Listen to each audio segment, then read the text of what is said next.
want a country that can feed and sustain itself, and a country with a brilliant visionary action plan ready to embrace a future of hope and prosperity. We encourage like-minded behaviors, just like you, to participate with intelligent and honest contributions. After all, my friends, we have a country to build, we've got jobs and industry to create, people to inspire and empower, and generations of born and unborn Bahamians, we the people, must protect and plan for. And if not you, then who? If not now, then when? Today on Hard Copy, the back half. The back half. Failure is not an option. When I fly with Sky. Sky Bahamas. When I fly with Sky. Sky Bahamas. The plane them spanking clean. The pilots their voice red. They fly you out on time. They flight attendants red. Service is their passion. With you they take good care. Safety is their culture. Yes, they'll get you there. When I fly. Fly with us to Fort Lauderdale or the beautiful Bahama Islands. Book today at 702-2600 or visit our website at skybahamas.net and experience Sky. Executive Printers. We're professionals. At Executive Printers, we do not participate in trash talk. We concern ourselves with the accuracy and security of your laser check. That is why we put 15 securities on your laser checks. This is not trash. This is fact. It makes fraud almost impossible. Call us today at Executive Printers at 393-5011 or email us at sales@epbahamas.com. That's sales@epbahamas.com. Executive Printers. Laser checks. We do them right.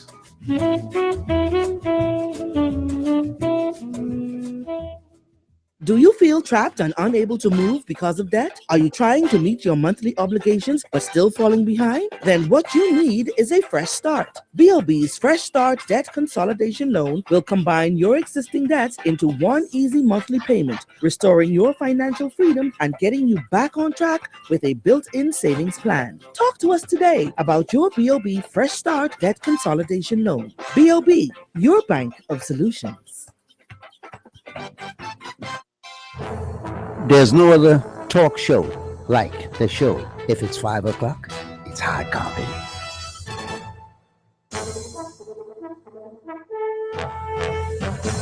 It is Monday, the 18th day in the month of May, and as you battle the congested city streets and drive home traffic, we have showers on the outside right now, cloudy skies for you, 75 degrees in the nation's capital.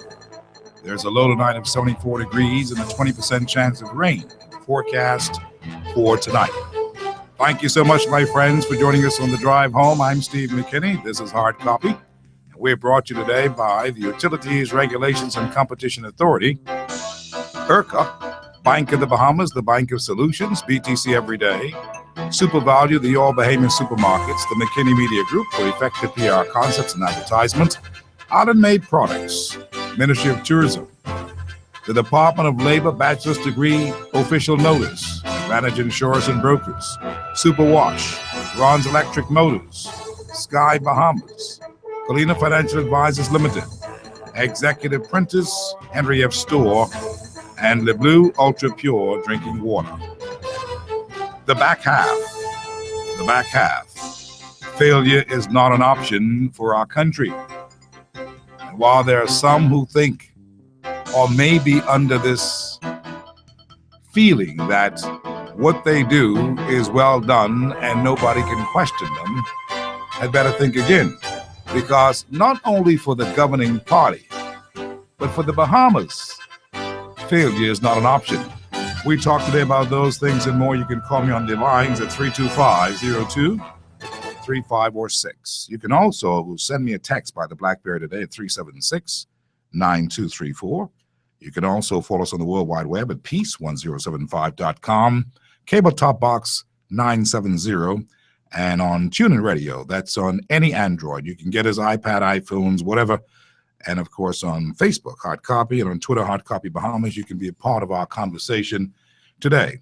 And it is quite an interesting conversation that I hope to have with you today and invite your viewpoints, your comments, your questions, whatever, because there seemed to be a position being taken by those who are in authority in the running of our country as the government of the country, that they may be thinking that they can do as they please and they are beyond question or beyond any kind of scrutiny.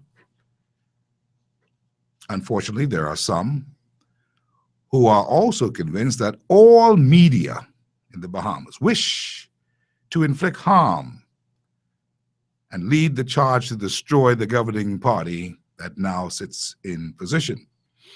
Why they feel this way is anyone's guess. Without a question, the governing party, now in its third year, has not had an easy time with media. But it is the media's job, I remind you, to keep the government's feet to the fire and insist upon accountability and transparency. That's just the way it is. In fairness to the present governing party, it is also the media's responsibility to maintain objectivity. Big word. Objectivity. Constant negativity in reporting could lead one to believe that they are being targeted and even unfairly beaten down. Budget. In the absence of objective reporting or perceived lack of fairness, the governing party or their agents should really do all in their power to facilitate this quote-unquote correct information to media in timely press statements. But badgering the media from public platforms, in my view, humbly I submit, will only further diminish the relationship between media and those concerned, and that could never be good. Because just like anything else, we're talking human nature. And so we've seen our fair share of, I suppose, crucial, scrutinizing, over-the-top reporting with regards to the government. And there are many programs that they hope to pull off and get a kind of good report from the media on. It's not to say that they didn't do anything good. It is to say that they got caught up in this vortex of bantering with the media to the point where the human element may have kicked in, and there are those who have big control of media, and you cannot control the media's agenda. So all and sundry in any political party may as well get used to that. The only thing that you could mitigate with this whole idea of what you're getting in media, and I'm talking directly to political parties and organizations today, is if you decide to be proactive yourselves and also put out your press release. But we know the story here. The governing party had a lot of catching up to do, to be real, to be frank. And we've said this time and time again. They've had a lot of catching up to do from the last government in place, led by the Right Honorable Hubert Alexander Ingram. They came in at a disadvantage with a very sizable deficit, budget deficit of over $500 million. But by 3 years now, this is the third year of the anniversary, you cannot expect that people in the public are still listing out for any excuse with regards to how far we have come or how far we have not come because of the budget deficit that was met by the Right Honorable Prime Minister Perry Gladstone Christie and his governing party present. In other words, we hear you, the public hears you, but now they're tired of hearing that song, that there was a budget deficit and you had to do a lot of catching up. Good. We know that to be a fact, that they had to do that. But by this time, there are people who are expecting to see and hear other things come to fruition from the Christie administration. And we cannot say that they've not tried. They have. We don't want to say that they've tried and failed. We want to say they've tried and they should try and try again. That's the only thing that beats failure. And so today I'm talking this way because I get the impression that there may be some in the governing party who is so very discouraged that they have sung their best song and you have not laughed or danced. They have given you all of the promises that you have only scrutinized and said they're not worth it. They put out their best, in other words, in their viewpoint, and everybody has looked the other direction. That has to be a bad feeling. But do you really believe that the governing party has put their best foot forward in trying to do all the things, or some of the things, that they had made in election promises? Even those in the governing party would know that they didn't. So why would you have a viewpoint with media that they're holding your feet to the fire?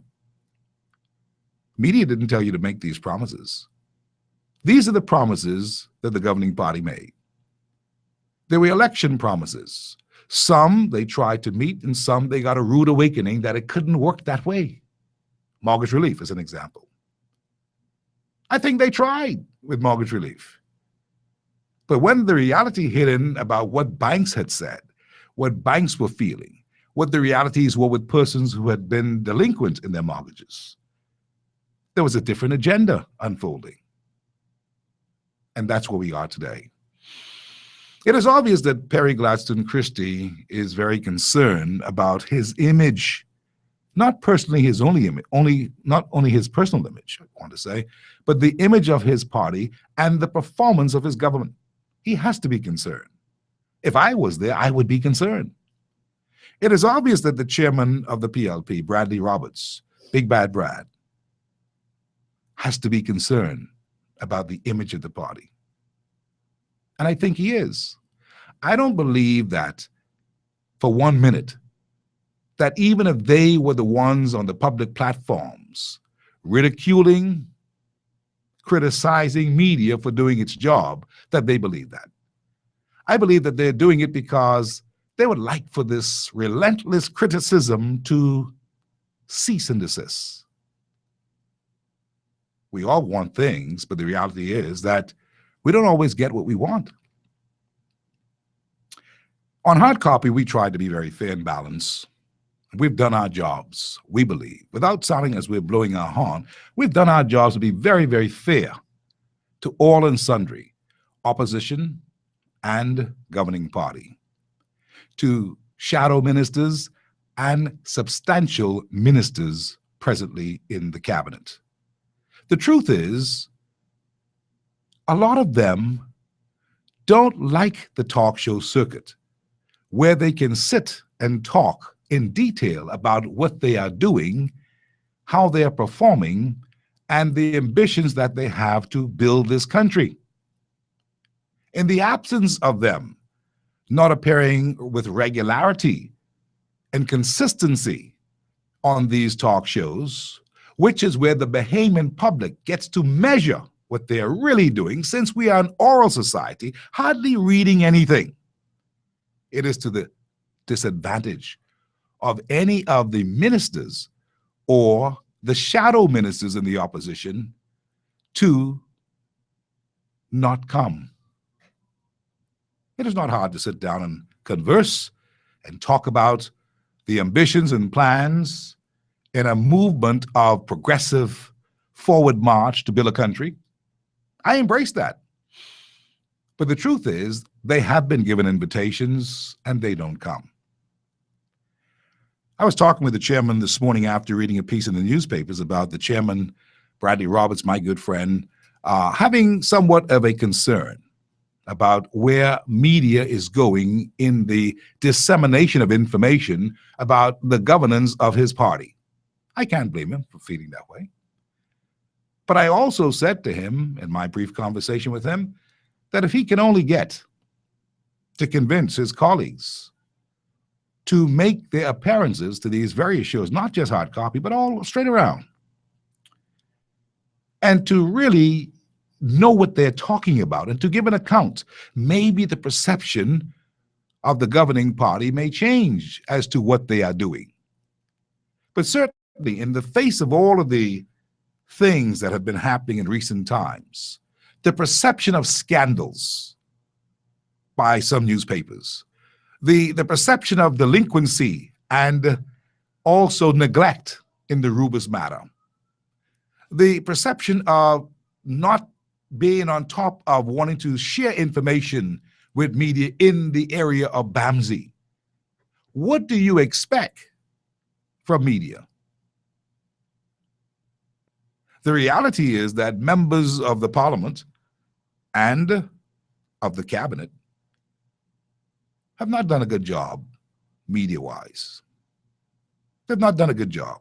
In 3 years, you almost have to stretch your ear and your imagination to say we can see exactly what has happened in this country in 3 years under the governance this second time around of Perry Gladstone Christie.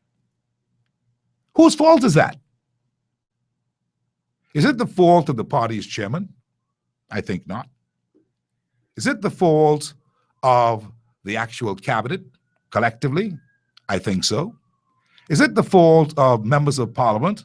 I think so. Is it the fault of the machinery of the governing party that people don't know enough about what they've achieved? I think so. Is it the fault of the media that they look at this and penetrate it and scrutinize it with little positivity? I don't think you can blame the media either. So where are we? Wouldn't you like to know from a truthful point of view exactly what has happened? These little sound bites that everybody seems to be talking about on the stairs of the cabinet going into some meeting or haphazardly at another function, they talk about other things. That has got to stop. That's not helping this crew, because they do not know what media and why media may be asking them a question in particular about something else at another event that they're now a part of. Do you get my picture? Let's say they're at this opening of such and such. Media is asking them questions about something that happened at BAMSI. They give comment. The comment that they give is in the context of the question asked. The story that is written is in the context of somebody else asking another question relating to BAMSI. The sound bites or the quotes are placed in that same story. Just to show fair and balance in some media people's mind, they're doing it that way. But in context of the story, it seems as the minister is either being pit against the person who's the purveyor of the original story, and sometimes the purveyor of the original story is one of his own. Now, if in 3 years, a seasoned government like the Progressive Liberal Party, who has been there before, don't know how to deal with that, don't blame the media. Do not blame the media. And this is seemingly the modus operandi. This is seemingly the mindset now of some who would like to rest it on the media's lap and say, these guys are just not being fair. I'm sure there are cases where they can point to where media has not been fair, especially in editorials and in talk shows and the editorial sections. Yeah, that may be so to them. But the bottom line is that media is the fourth estate. Media is doing its job, whether we like it or not.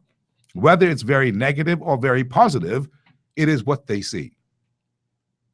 Now, I said all that to tell you that there was a viewpoint being expressed at Mount Tabor yesterday when the governing party had their third-year anniversary by going to church. Keep in mind now, they may have already been going to church they may have known when they were going to go to church, but media didn't know that. So you know it was being said in media, even on hard copy, that look, these guys were so busy having a carnival that their third anniversary was caught up in the midst of the carnival, and they didn't even go to the usual Thanksgiving breakfast. That is always usual, or a church service. So the church service came Sunday past, yesterday. Now, when one scrutinizes that, they'll say, well, look, they have to be led to be reminded of what they're supposed to do for the third anniversary. Not that the Free National Movement could give 2 cents, or that many others who oppose government could give 2 cents, but it shows the lack of focus as to what ought to happen if you want to say there is lots to celebrate. And you can mark your celebration by outlining several things. That's one of the reasons why, my friends, Hubert Alexander Ingram would always be considered a very skilled and deliberate politician who has had tremendous success because of his persistence and insistence on reminding the Bahamian people of what he has done. I used to get tired of it. I say, this man ain't got nothing else to say. But then I understood the madness of his method. He was simply reminding people at every opportunity that he got, we've done this, we've done that, we've done this, we've done the other, we've done this, we are doing this, we're going to do that, we've done that last time, we're going to do this time. He did a number of reading off because the truth be told, if any politician is worth his salt, he would know that Bahamians forget quickly. If you go from that premise, you'll get the drift of what I'm saying today. There has to be constant reminder, and you could remind people in speeches, you could remind them in announcements on radio, you could remind them in bulletins and booklets and brochures and flyers and whatever else, and television programs. You have to remind people. All they are constantly reminded of, this present administration, is that they've got to do something with their PR. They said that in 2002. They did very little. And in 2007, they were gone. Despite the many things that they put into the ground, despite the many big projects that they had, all the billion-dollar projects and properties that they were talking about, and even their counterparts in the Caribbean had said, well, how could you guys lose with all the stuff that you did in 2002 to 2007? How was that possible?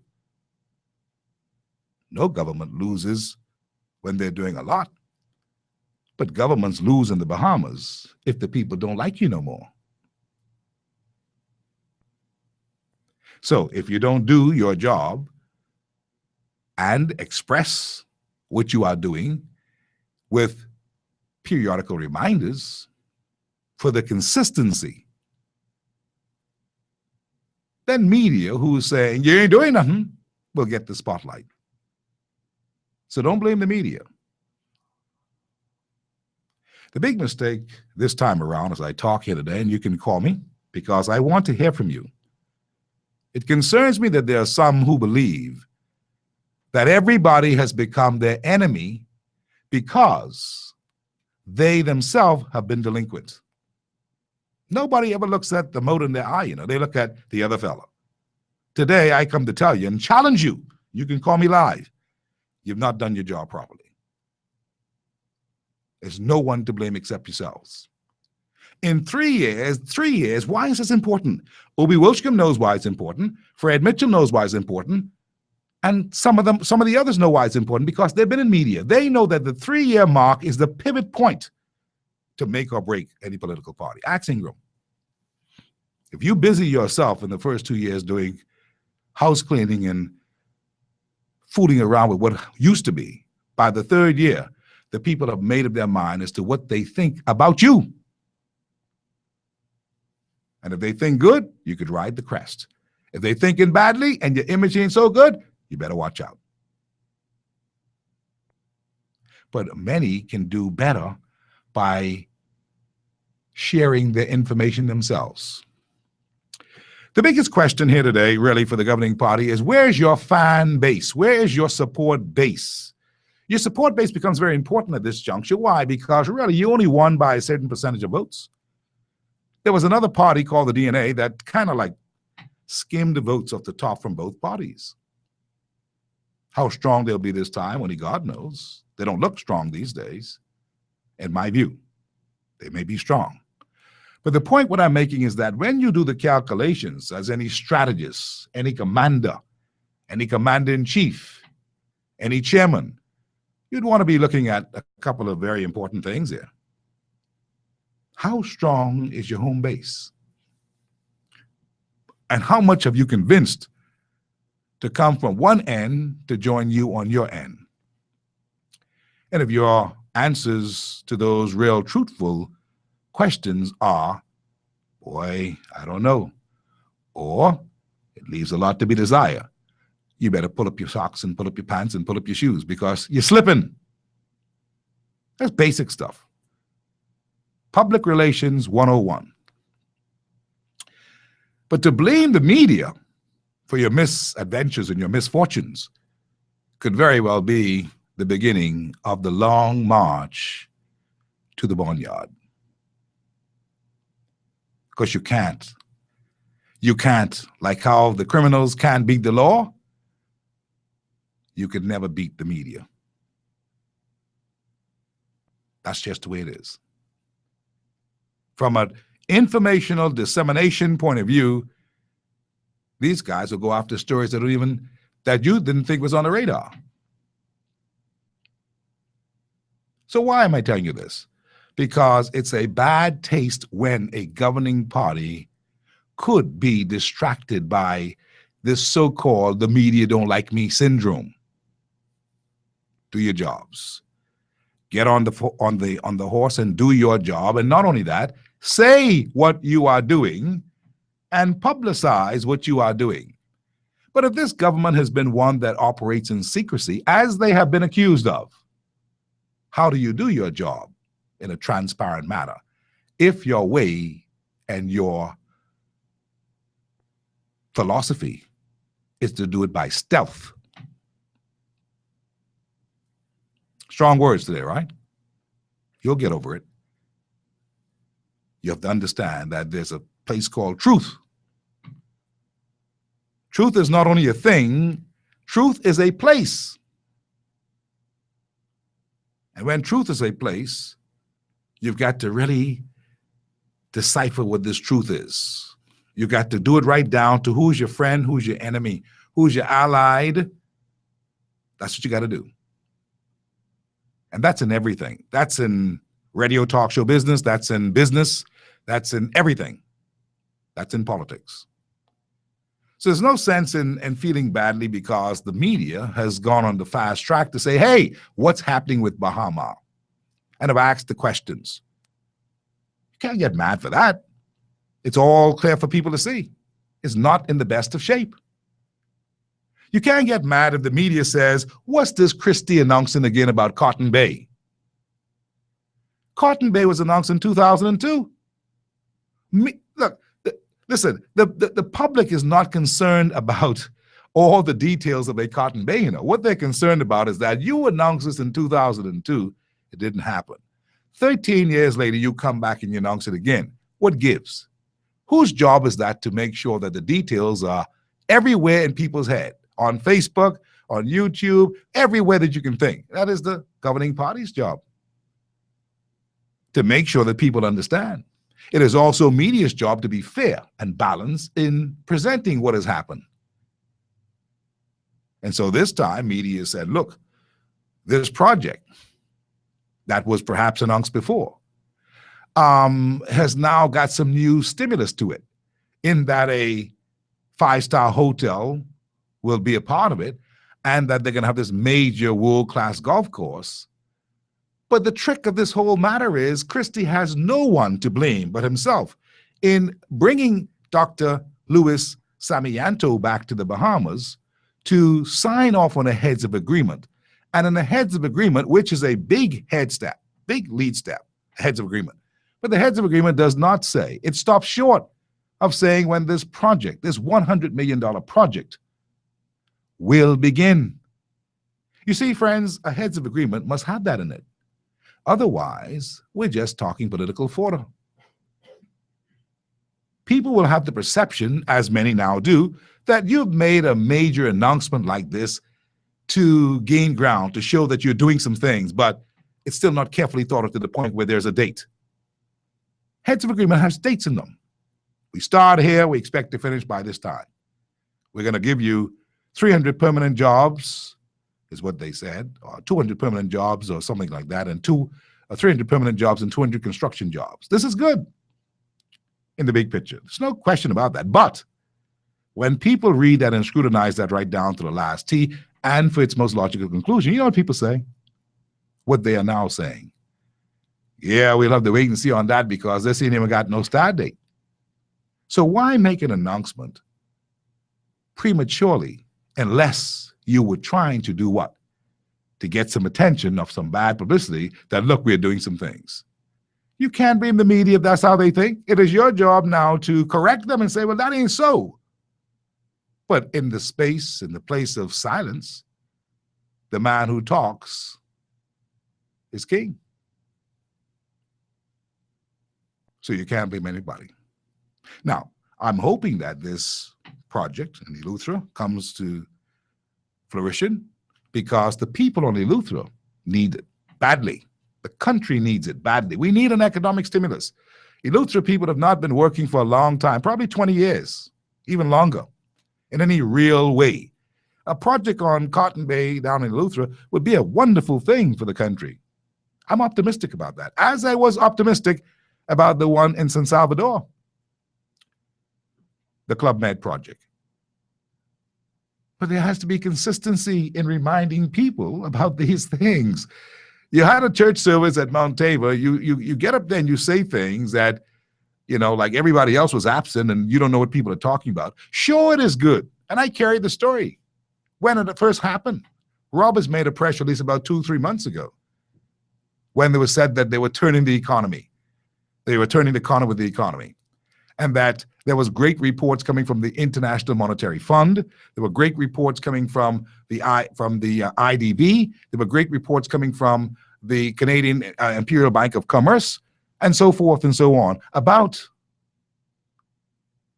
that there has been more fiscal prudence in the administration of Christie. We saw that. We carried that.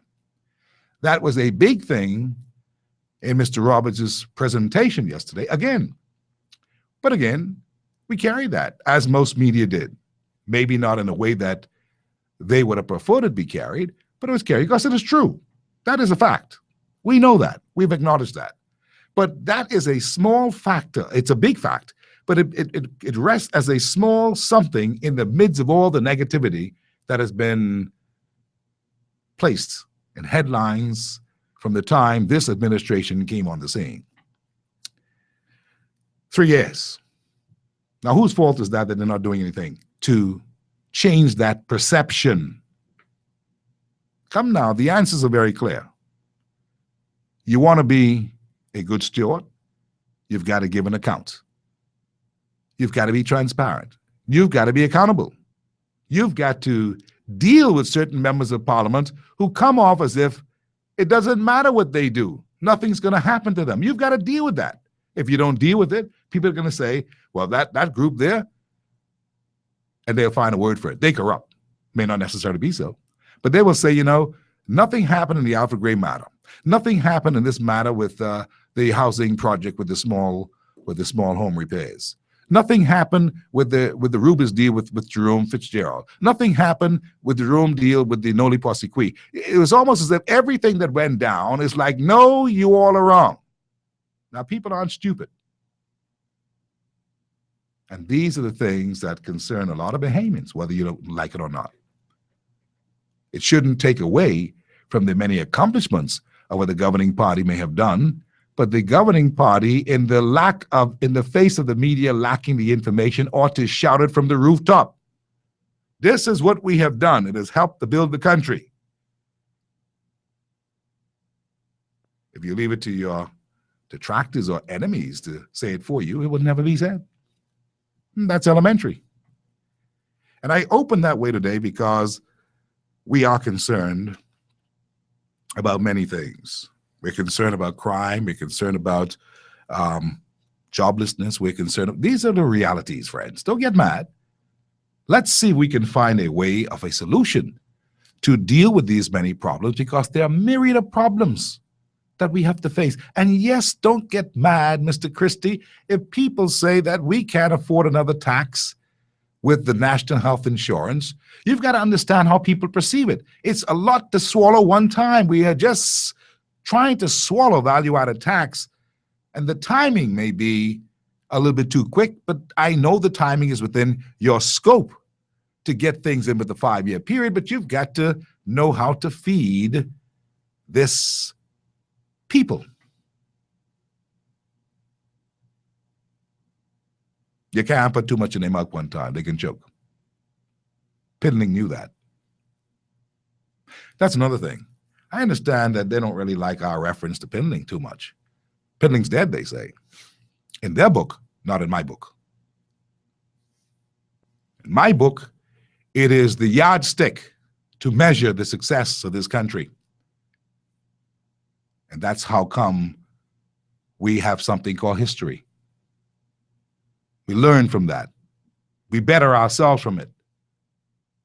Not to get mad, not to be nasty-minded, but to understand that this is how you build a country. You don't build a country.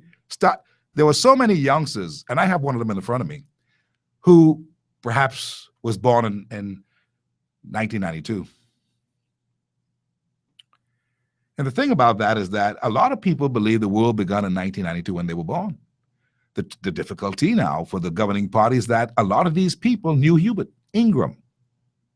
They compare the performance of Mr. Christie with that of Mr. Ingram. They don't know Pinland. And they're the young people who today, there's 31% of them without jobs. The high unemployment is among the young. The young is who we are trying to appeal to as politicians to bring us your vote. But the young are also people who are very smart, technologically savvy, determined, and guess what? Not loyal to anybody. It's a mountain climb. But you got to go and try there and fix it. How you gonna fix it? You got to start talking these young people language. You've got to act and do and deliver. They're waiting for jobs. You've got to deliver. And if you can deliver, you've got to keep them with updates. That's why Bahama cannot be a failure. Too many jobs are dependent upon that for young. That's the truth of the matter. That's why failure is not an option, as is the title of my show today. Failure is not an option because too many of our people will suffer if this government fails. The government, they must do more and they must have things done quickly. There's no time for wastage, no time for fooling around and celebrating things that may have some kind of a future later on, but you'll have to deal with the reality of the times. The reality of the times now is that we need jobs. We need work. We need opportunities to be empowered. That's what the reality is. Anybody who promises you that, look here, in about 2 years I can bring you $20, that can't work today because the fella can't buy a phone card now and he can't buy nothing to eat now, and you've got to do some now things now, which means that you've got to perhaps rearrange your priority. What's your priority? You see, I have to say this way today because there are some who are under this misconception. They're misguided that media has done them in. Media can't do anybody in. If you, there's to every action, there's a reaction. If you counter, when you boxing, the fella jab, hey, you stick and move yourself. Hey, you throw a right-hand hook. That's what it is. You don't get there and say, man, he beat me bad with all these jabs. What am I to do? I blame the referee. You're misguided. That's where we are, friends. And so when you look at this, you've got to ask yourself, where are the troops? Where are the fans? I ask that question all the time until I stop asking it. I don't hear them call to say, hey, this is what we're doing. I think that those people too have also been disenfranchised or dissatisfied and disillusioned that they're now not responding to anything. And they're the ones who like to jump up and say, PLP! Come now, don't blame me. Don't blame media. If the troops are not fed, well rested, watered down, and given a dose of hope, and stop believing in those who say they believe in them, I think that's internal work that has to be done. And I'm saying that from the heart today with all my love and respect. I just want us to get this right, because we would like to see, as I say every day on this show, or just about, we'd like to see the progress of this country happen in such a way that we are building it. But what do you want people to think, friends, when there's a perception that all is happening is that this bunch that's on the scene, I'm sure that they've heard this. This group that's on the scene is the perception. They're only trying to get some money because they don't believe they could win again. And they're on their way home. How do you think people feel when they hear that? I don't like to hear that. I tell them that you got to be wrong. I tell them that they may be looking that way now because they may be without ideas, but I tell them that they will rebound and they will need the support of the Bahamian people, but they won't get it if they're not showing some muscle right now, some determination. Never mind the infighting, that's their business. Fact of the matter is that if they're the governing party, they must govern for all. Leave no room for error. But as I mentioned, there's a litany of things that people are not really feeling good about. They're not feeling good about things at the AG's office, you know. Let me just be the one to tell you that, with love. They're not feeling good about it.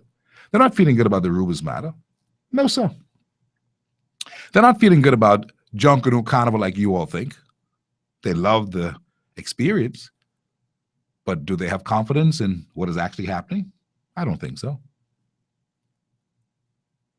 They don't feel good about a lot of things. You certainly don't feel good about losing homes, about the high crime, about the joblessness, about the serious immigration problem that we have. They don't feel good about that. These are real things that governments must be making every effort to deal with. But for what it's worth, we continue to go. 325-023546, 325-0242 or 43, 325-0252 or 53. That's how you can call me this afternoon, friends. I'm listening to you. There's this case now with extradition. There's this whole thing about the tourism website being hacked. There's this whole thing about, the big project, $100 million project on Eleuthera.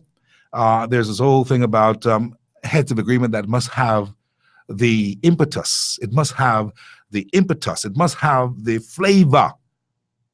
You don't have no heads of agreement that don't have no starting date. No. You don't have that. When you get to the point of we have a heads, we say we have a heads, this is what we've decided, this is what's going to happen, and this is when we plan to start. Outside of that, it can be where the Prime Minister said, I hope he starts soon. No, sir. That don't wash with some people who think about these things. I'm one of them. I'll be the first to tell you that. But I do wish this project every success, to be honest with you, because I know our people need it, and I know the country needs it. So it's not a question of should we have a project, do we want it to be successful? It's a matter of how we handle the rollout of it, because how you start bad is how you end up bad. And people are now making jokes and these remarks about, I hope this isn't like a Bahama heads of agreement. My Lord, that's unfair. But that's what people are saying. In case you don't know, I'll be the first to tell you. I'm on the streets. I'm everywhere. In case you don't know. Call me, let's talk, friends. Hard copy, how are you? Good day, Steve McKinney. Good day, my friend. How are you? How are you trying it in, brother? Are you- I listen to your show, right? And I have a couple of issues, maybe off a point a little bit, though. Mm-hmm. I'm in the school system right now, government schools, right? The primary school system. The last several years now, they've been saying the GPA has been averaging a D point for quite some time now, right? Mm. But yet every other week, I have three children in the government school system.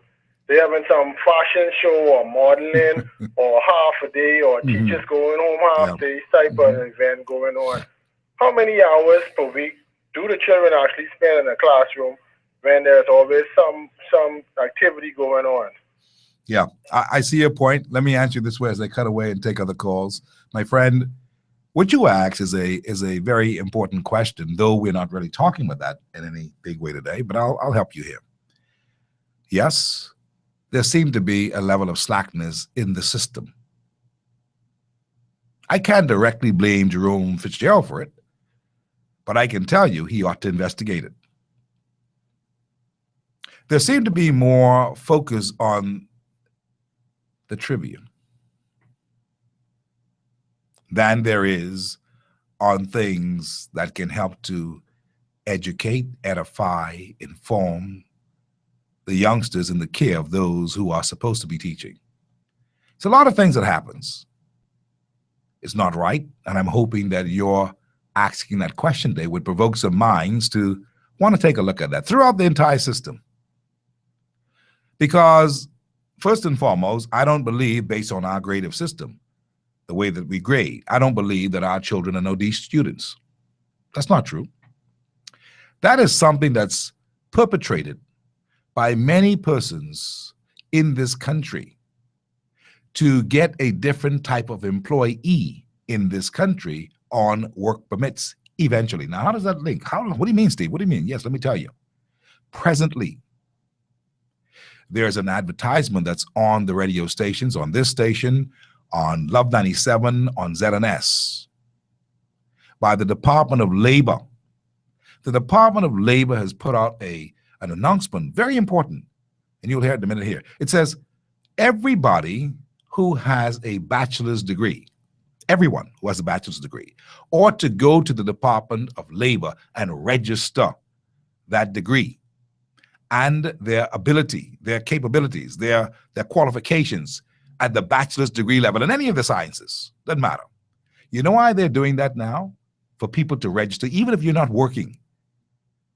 They want you to register. Even if you are working, they want you to register. That means the employed and the unemployed with a bachelor's degree. There are too many students coming home who are qualified, can't get a job. And you know why? Because the perception is by those coming in, also assisted by those who are here in key positions in media, have given the perception that we ain't all that smart. We could tote water, tote wood, make up a bed, perhaps. But anything above that, watch yourself, is what some people here tell investors over there. So when these guys come here, they have a system in place that is already pegged against the Bahamian.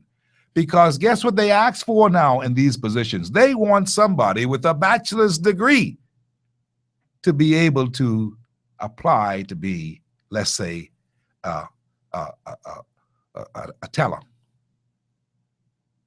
Let's say with a bachelor's degree to be a assistant to a caregiver. You better watch yourself. That's the beginning of the sorrow, because that is what they're asking for. But they also want in the area of computer and electronics and engineering a person with a bachelor's degree, because they figure nobody got no bachelor's degree in those areas. And so when they come, that is the criteria, and Bahamians are left out. So they've got to get a work permit to get these people with such degrees in this town to do their job. That's the trick. This trick has mushroomed from a group of people who are said to be, well, the average grade is a D. They're not really up to scratch. A lot of them are illiterate. They can't spell, they can't read. That is what is said in circles. And I know you don't know this, or you pretend like you don't know it, but know it. That is what the circle says. That's one of the reasons why I take the positions that I take in talking about them. Because those who are part of that perpetration of a fraud will never tell you what I'm telling you. And I wish that someone would call me and tell me it ain't so. Because I will prove it to them. Do you know when people come to me? Do you know, I tell you, I'm doing these ads right now that tells you what the circumstances are. And the background to that, why the Department of Labor has gotten hip to it, thanks to the director, Mr. Robert Farquharson, and his team. They've gotten so hip to it that they say, look, we've got to make sure that everybody who has a bachelor register, even if they're working right now, because so many things are happening in the country where those who are not really from here are saying, but this person who we want must have a bachelor's. So you see, the schools, to answer my brother, the schools must get busy. They must teach our children as best they could. And all Bahamians, wherever they are under the sound of my voice, must strive hard to succeed by making sure you get your qualifications and making sure that when you get it, it ain't just a thing that you have with you and your friends and your mom and your daddy. Let the world know that you've got your bachelor's. Go and register. So if you get a phone call just like that tomorrow because you registered, don't be surprised, because the Department of Labor is looking out for Bahamians. Isn't this the Bahamas? And they make no apologies for it, and I don't either. I support that 1,000%. Yes, sir. But unless we do what we're supposed to do, we will continue to be left out. And that's why I talk to you straight. That's how I go. I talk to you straight. You ain't going to have to like me, and I'm not looking for friends. I'm looking to see how best I can help. And that's genuine. Hard copy, how are you? Yes, good day. Yes, ma'am. I hope that I'm not straying too much from your topic, and I just wanted to bring a matter of concern to your attention. Talk to me, darling. Talk to me. I really don't know if you are aware that there are like 10 trailer blocks at A.F. Adley School with mold infestation, right? And the students were told to go to Workers Building as of today, going forward till the end of the term, right? And they have not provided any form of transportation for the kids to get to and fro. They have to find their way back, and kids are literally walking from Workers House home. Okay, that's a concern. I wanted to bring that to your attention because I don't think that the parents were not informed about it in terms of a meeting, and they were not asked to meet to be made aware of what was going on. Understood. Kids were out of about 4 days last week. How many students are we talking about? Is this the whole A.F. Adderley? The entire seventh graders.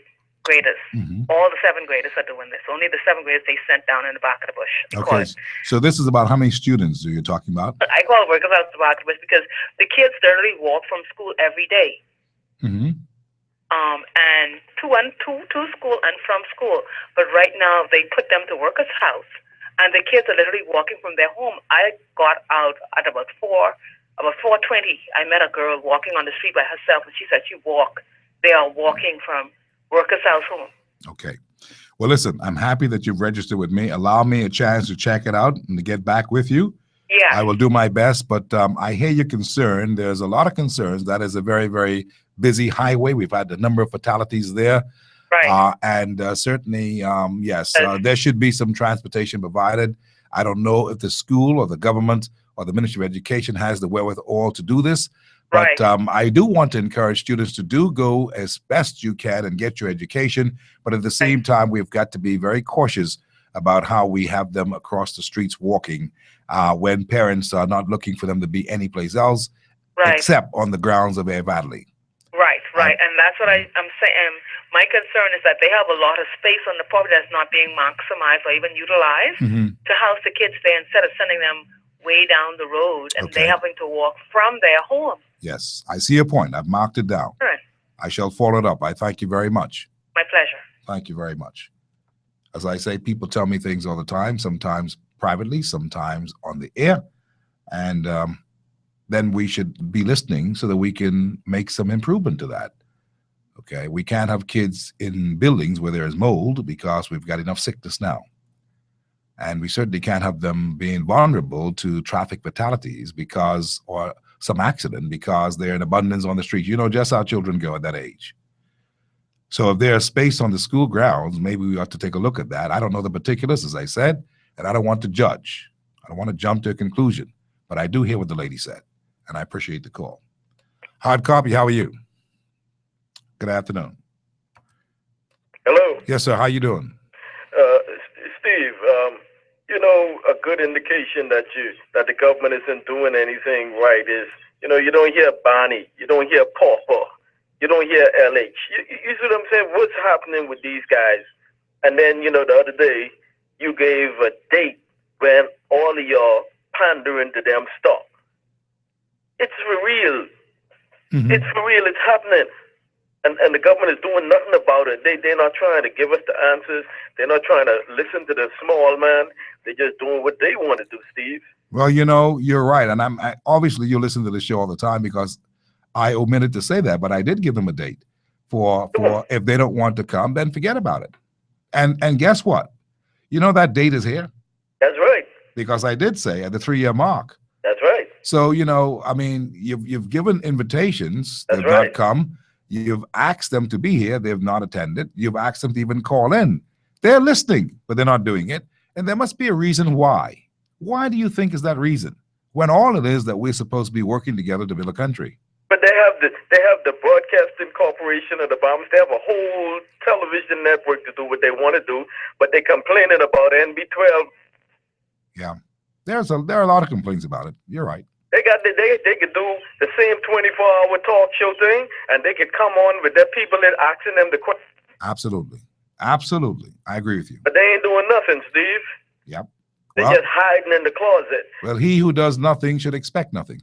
Yeah, they hiding in the closet, and then they come through and walks at the media. I appreciate your call. All right, Steve. Yeah. Well, you know, I will tell you that it has been quite interesting, the evolution of NB12 and the Guardian's news department. They're doing a good job. I'd be the first to tell you that. They make mistakes here and there like all of us, but they work diligently. ZNS could do better. As one who came from ZNS as far as news director is concerned, I'm disappointed. I'm not going to lie to you. Of course, NB12 has a lot of learning to do as well, but they basically do a pretty good job of getting the information out. There's no denying it. And if one was to do a survey, they would perhaps see that NB12 has people listening to their news with regularity. Why is that? They certainly don't have more facilities or the ability to do more things than ZNS. They don't. So how is that happening? Lack of innovation, lack of creativity, lack of being free to do the news. And this freedom to do the news is not something was imposed by Dr. Nottage, B.J. Nottage, who's in charge of ZNS these days. No, this is self-inflicted. This is years of knowing that, boy, you don't cross this line. I worked there, so you can't tell me anything about it. Self-censored.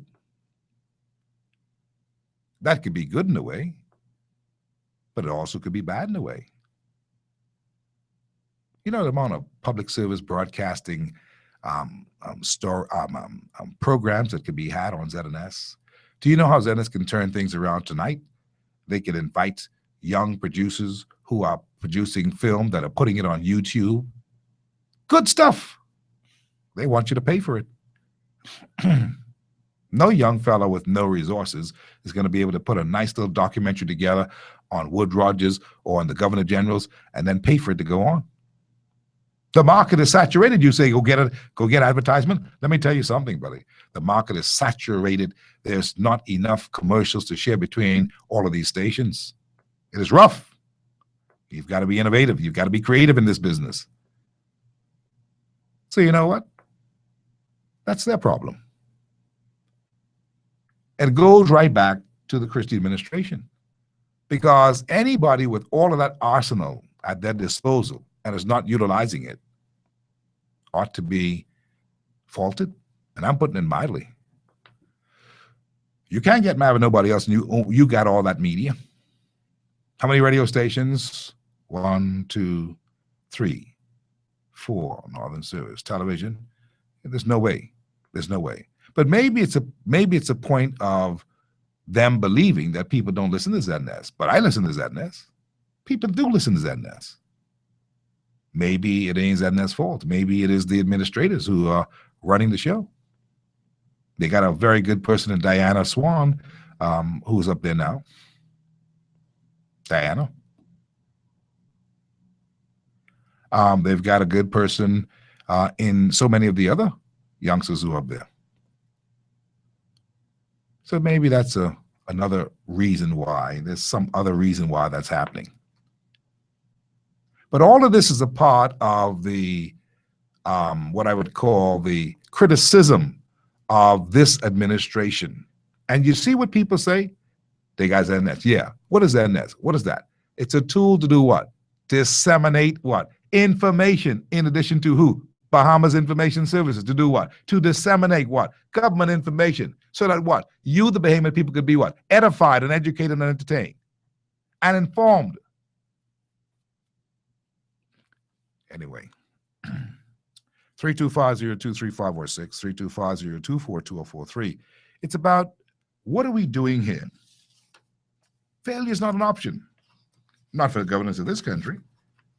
We have to get behind them, and even though they may not like it, we've got to let them know that, hey, you can do better.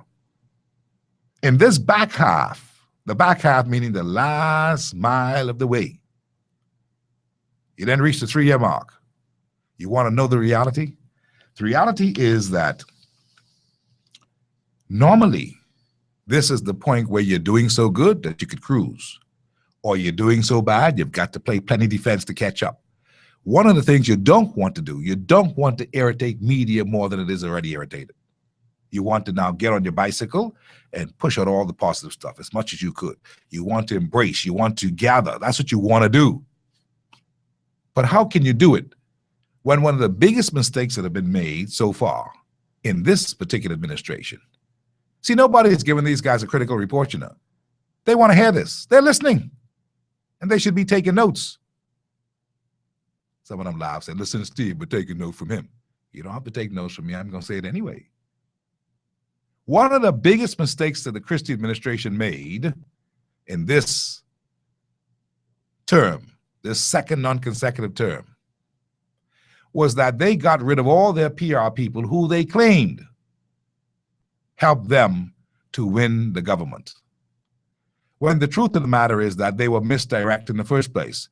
The government was won by Christie because they got rid of Ingram. End of story. End of story. In fact, Ingram was starting to make a comeback when Christie heard the footsteps. Some soldiers who they had forgotten had to get on the horn and say, hey, look out, see they coming? For Christie to hold on for dear life. A couple of more weeks, Ingram may have been able to run even with them, despite the BTC scenario. I'm saying this so that you can call me. If that doesn't provoke you to call me, then what would? No. Christie had to hold on for their life. And people normally in our country vote against you. They don't vote for you. They say, I ain't like them no more. Mark my exit. Get him out. That's how people vote in the Bahamas. You need to know that. Do your demographical research and study. Check it out.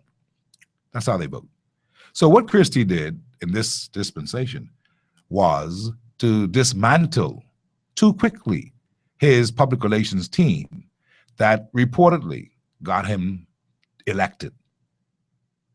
And if they did have something to do with it, then would it have made sense to dismantle them so quickly? But I'm told in my research that the reason that happened, that this one went to tourism, that one went to ZNS, the next one went to tourism, this one went over there, the next one went there, I'm told that that's because they had done all that hard work and they were not getting paid and they made no money. And like all politicians, you have to give your fellas something. They work, they get a good job somewhere.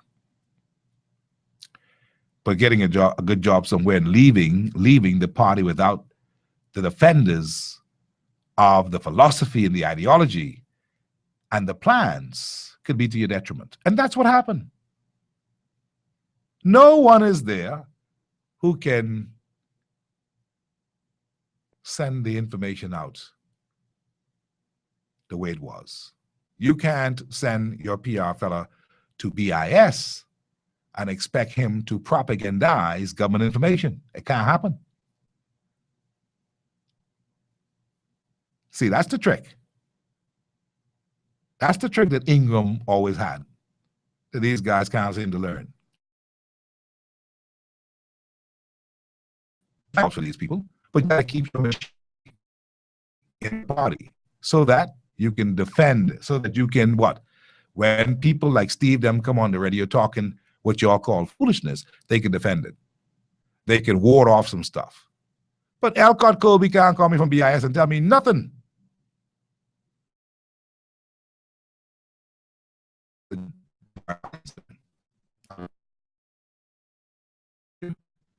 Nor can Andrew Burrows at ZNS.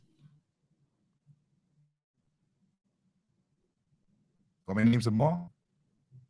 Nor can Nikki Reed in the Office of Prime Minister. Nor can Dwight Umbrister at Tourism. They can only tell me, and I would listen to them, they can only give me information about what's happening in those neck of the woods. End of story. And they don't do that anyway. So I say all this today in a sobering note to ask the question, who can you blame except yourself? There's no sense in getting upset with Kendia Deems at The Guardian. She's very good at what she does. Very effective. There's no sense in getting upset with my good buddy, curly hair Warren McCartney with a sharp nose. I like to mess with Warren. I probably get a text from Warren McCartney later on to cuss me. By the way, Warren, somebody told me that they're going to go and get a pool change, a deed pool, so they can use your name, and we won't know who's the real Warren McCartney. We'll know the next. He'll be.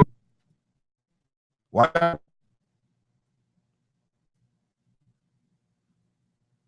But this is what I'm saying. There's no sense getting mad with these guys.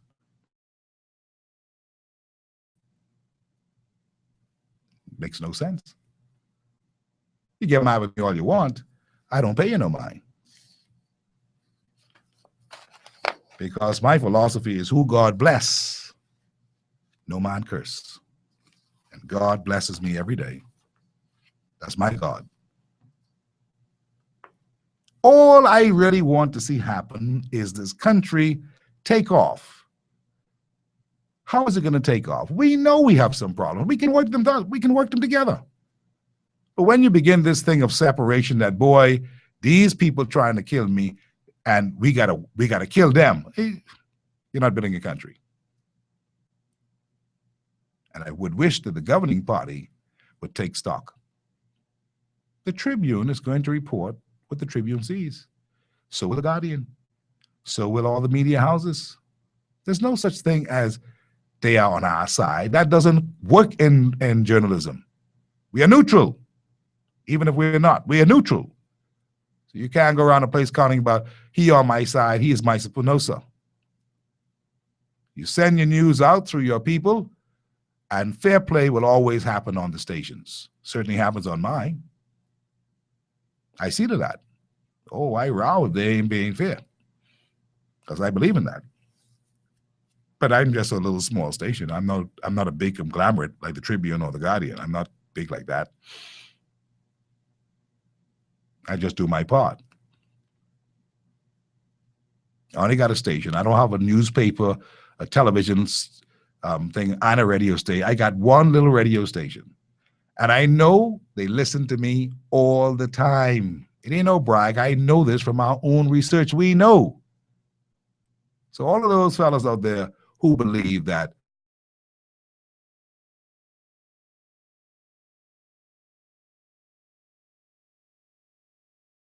is at the headsets on. If they're gone walking, they're listening as they walk.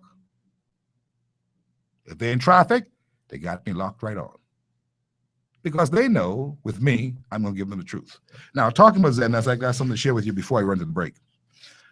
Today, I got a call that from a listener who says that Bahaman was unduly attacked by people who have not a clue what they're talking about. Apparently, there was a young man on the radio, Sidney Isaacs, who was promoting the Cat Island Rake and Scrape thing. And apparently, there were some very ugly things said about the Grammy Award-winning group Bahamen. In fact, I started to hear the trend after they performed at the Clifford Park Bahamas Junkanoo Carnival. And I told Bahamen,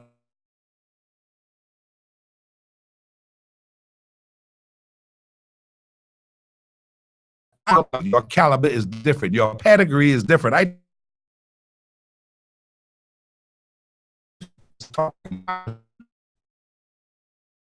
I was great.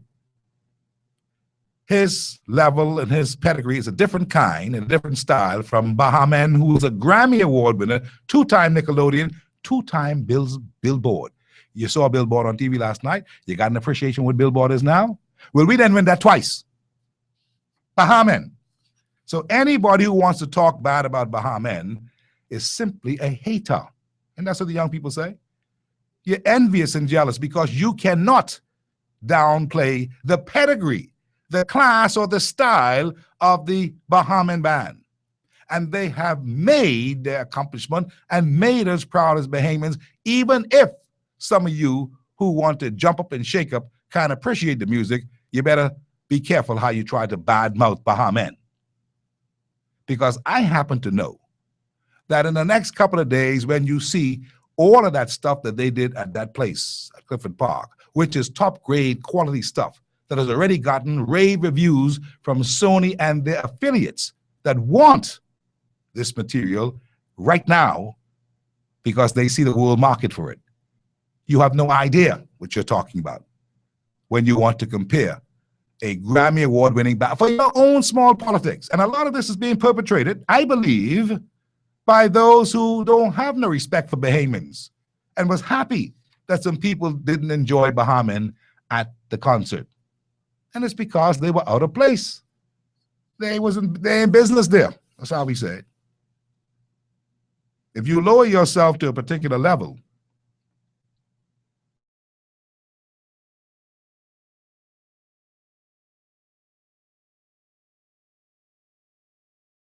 people say it. So this person who is talking so ill of Bahama or Bahamen, as if they are a group that just was put together, don't know what they're doing, out of place. If that's how Bahamians want to accept Bahama, you are out of order. You have to cease and desist. They are proud to be Bahamian. We are proud to have them. I certainly am. You have no idea of their accomplishment. So don't talk what you don't know. This is the only band in this region, including America, great artists of America, who have been in more movies with their music than anybody else. And I ain't talking about a little funny movie. I'm talking about all the big movies. At least 17 different tracks. Two-time Nickelodeon, meaning that the children across the world love them. That's what Nickelodeon is. And then Billboard, what you saw last night when you saw Taylor Swift and them winning all this stuff. And that's what Bahamen did, man. Understand that. That ain't no little jokey thing. So I'm here today in defense of Bahamen because I don't like to hear foolishness. So when that came to my attention, knowing what some other people have said since this carnival, some lady called me the morning after, Jeremy, Steve, man, your voice failed, man. I said, what are you talking about? Yeah, man,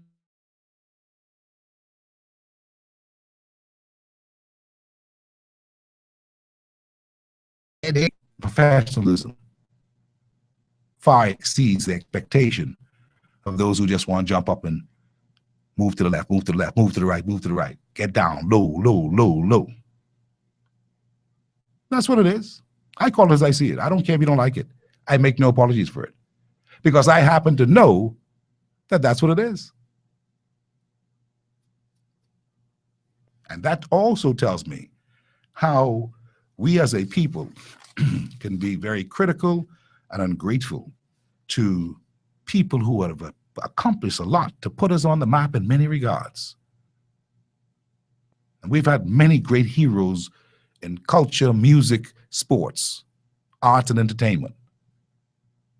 But maybe that's the new people that we got here who feel that way. Maybe they're new people, if you get my drift. Maybe they're the new people. But as long as God give me breath in this body and I know the facts, I giving it to you. You don't have to accept it. You can even get mad. But I'm going to tell you this. That band called Bahamian, that they're on another big world mission. You watch. Remember I told you that. You hear that guy come in there and say, Steve, but do you even tell them that you can give them a cutoff date? You see, people listen. I tell you today, on the 18th of May, you watch and see. Ain't long, a couple of weeks. You'll understand the magnitude and the magnificence of Bahamian. I told Zaya, maybe you've got to remake the imaging of Bahamian again for this new generation of people who have no knowledge of history. When they won the Grammy, you know what it is to win a Grammy? You know what it is to win a Grammy? Friends, lend me your ear. Do some research. Please don't go bad-mouthing Bahamians who have accomplished. I told you when I saw Ray Munnings and his son, I was so pleased, I was so impressed, I started to cry. Literally, I kid you not. I get emotional, you know. I like when I see things happening right. When I saw them that Saturday on the stage, Ray Munnings and his son performing Funky Nassau. See, I could relate because I was around when there was a big hit. But some people who were born in 1992 were not around. They couldn't understand, appreciate none of that. I looked at the crowd. They were like in awe, like, what are they doing? What? To me, my heart was bursting with pride. I said, look at that. Ray is now passed the baton. No one said it yet because they don't know. Ray Munnings passed the baton to his son, the guy who was rapping in a new version of Funky Nassau, music that will never die, music that went gold, music that put the Bahamas on the map in 1975. But you don't know.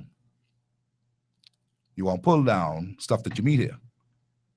Not as long as I'm around. Hard copy, how are you? Good afternoon. I'm listening. How you doing today? Hey, don't see him. Very good. This is not about it. Only I'll give you your props. Me and my father and most of my family listen to you almost every evening. Yeah. We like your unbiasedness and your clean cut about it. Media, Steve, like I said from the opening of your show, media is good when you need it. And it is bad when it's saying something bad against you. I mean that, Steve. You laughing, man. I ain't being real with you. No, you're right. You're right about it. The truth. And by works, all the things. See, what you telling the governing party, don't worry about the former party. So your works. Yes, it's your time to work. You judge in the Bible about everybody. Every man should be judged by his work. That's right. And that's what they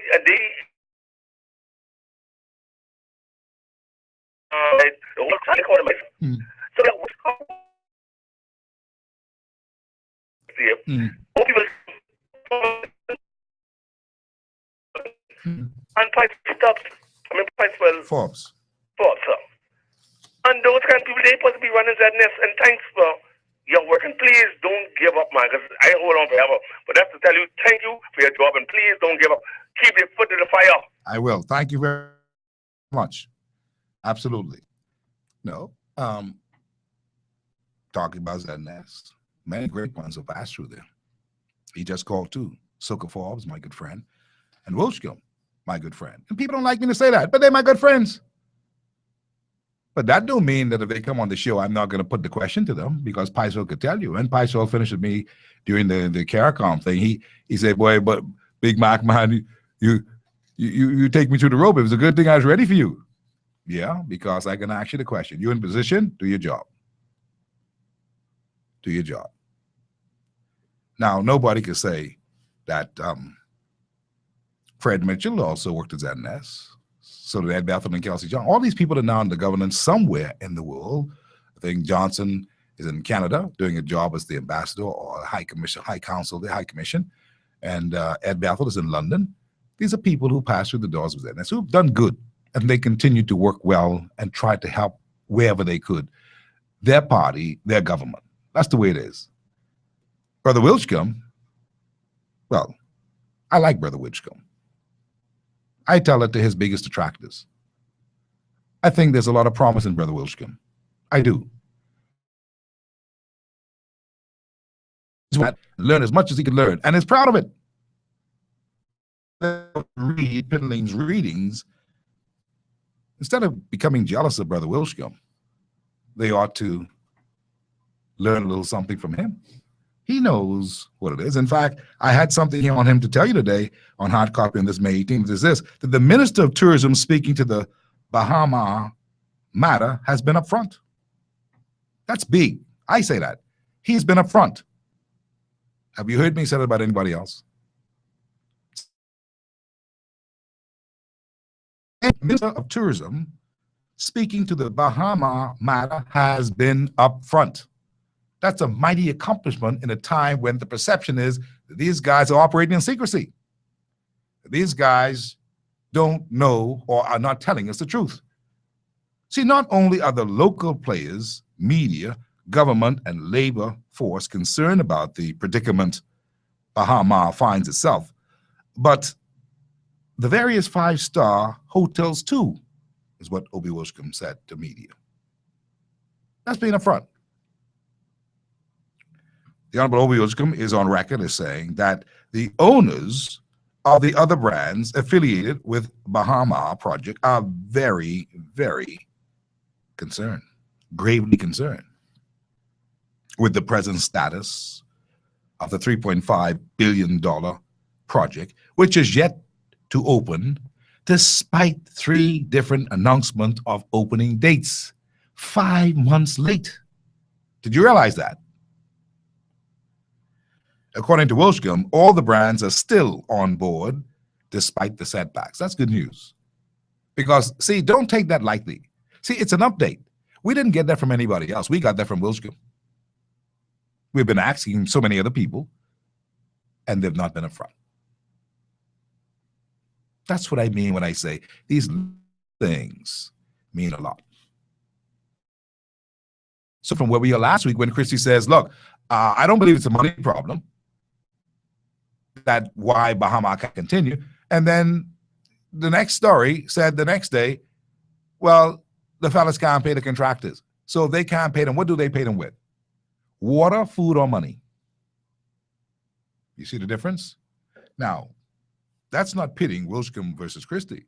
What it is doing is showing that media has noted something. Media is very powerful. Media has noted something, that Wilchcomb was up front. You think he don't want the project to work? Of course he does. But he was up front. Listen, we're not the only ones who are very gravely concerned. Man, the 5-star hotels, they are very, very, very concerned. We are concerned that they're so concerned. That's what Wilchcomb's really saying, you know. He says, but he's still optimistic that they are still on board at this point. They haven't dropped off board. They haven't written to say, well, we out of this. So there's still hope. And if there's hope for us. Who is us? We the people. We need that project to survive the Bahamas. That's the bottom line, whether you believe it or not. There's so much riding on that big basket with all the eggs in it that we need that to work. Do you think that hard copy would be against that? The answer is no. We want it to work. But you know what? When you're not up front with the Bahamian people, we speak to those issues too. See, there should be more that Sandy Sands is saying. There should be more that Christie would be letting us on to, despite the difficulties of him being a conciliator or a mediator to try to broker this deal properly. We know there are problems. It ain't what you do, but it's how. So Obie gets a high mark for being up front. There'll be some people who say, well, that's just Steve Boy, he just said that. That's not so. I've had many occasions where I had to slam Obie Wilchcomb live on radio. This is one occasion where I lift him up for being up front. See, that's the beginning process of talking sense and trying to pivot to go in the right direction. That's what I'm trying to tell you. All this secrecy and stuff about this. You know, the biggest thing that was an insult to the Bahamian people, I would tell you this now while I'm thinking about it, was the way that Brave Davis handled this matter with Leslie Miller. You all don't know the magnitude of the impact of that. But I can tell you if you want to listen. When people see that the pot cake had worked so hard and relentless to try to facilitate the promises that were made to the Bahamian people for better electricity at a lower cost, and he went and put his neck out on the line, and they didn't even have the decency to tell this man about power supply and what's going to happen to him. And the union fellas had to tell him by Goosey and him saying, Leslie, you gone. That is egregious. And nothing can change my mind from it until I hear from Brave Davis say he didn't do it. But I didn't get the facts on it, you know. I just didn't tell you yet. See, friend got friend. I didn't know what happened. So when I see stuff like that, you say, you know what I said to myself when I saw it? I said, my Lord, if they could do that to Leslie, who's a member of parliament in a constituency that's a winning constituency, and an executive chairman, and a long-time serving member of the High Council, if they could do that to him, well, Lord would but little me. And that's, my friend, how Bahamians think. We're not stupid. When you correct those kinds of things and bring scholarship, to use Christie's word, to these matters to make us feel better, you can't talk. Might as well shut up. That's the bottom line.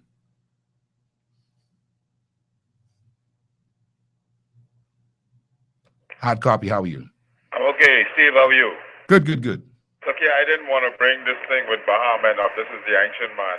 Hey, Ancient. I didn't attend the concert, but I listened from home, Steve. Yeah. And I'm not going to accuse anyone, and I hope no one gets mad. But as soon as, and you may be able to answer this, but from the first song that Bahamian played, their audio was horrible to me. Yes. You hear me? Yeah, the engineering was terrible. I enjoy Bahamian music, and I'm going to give this as an example. If you bring Ophi or any Reconscript band and put them out there that same night, they could have rocked.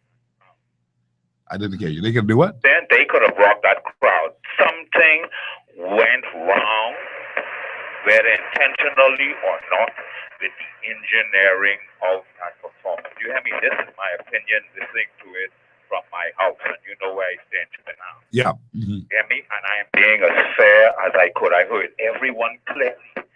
And when Bahamian came in, they also, and you're going to have to tell me, but did the people feel fatigue listening to them? Yes. You hear me? That is a trick in music. I'm not accusing anyone now, but there's certain, I enjoy their music.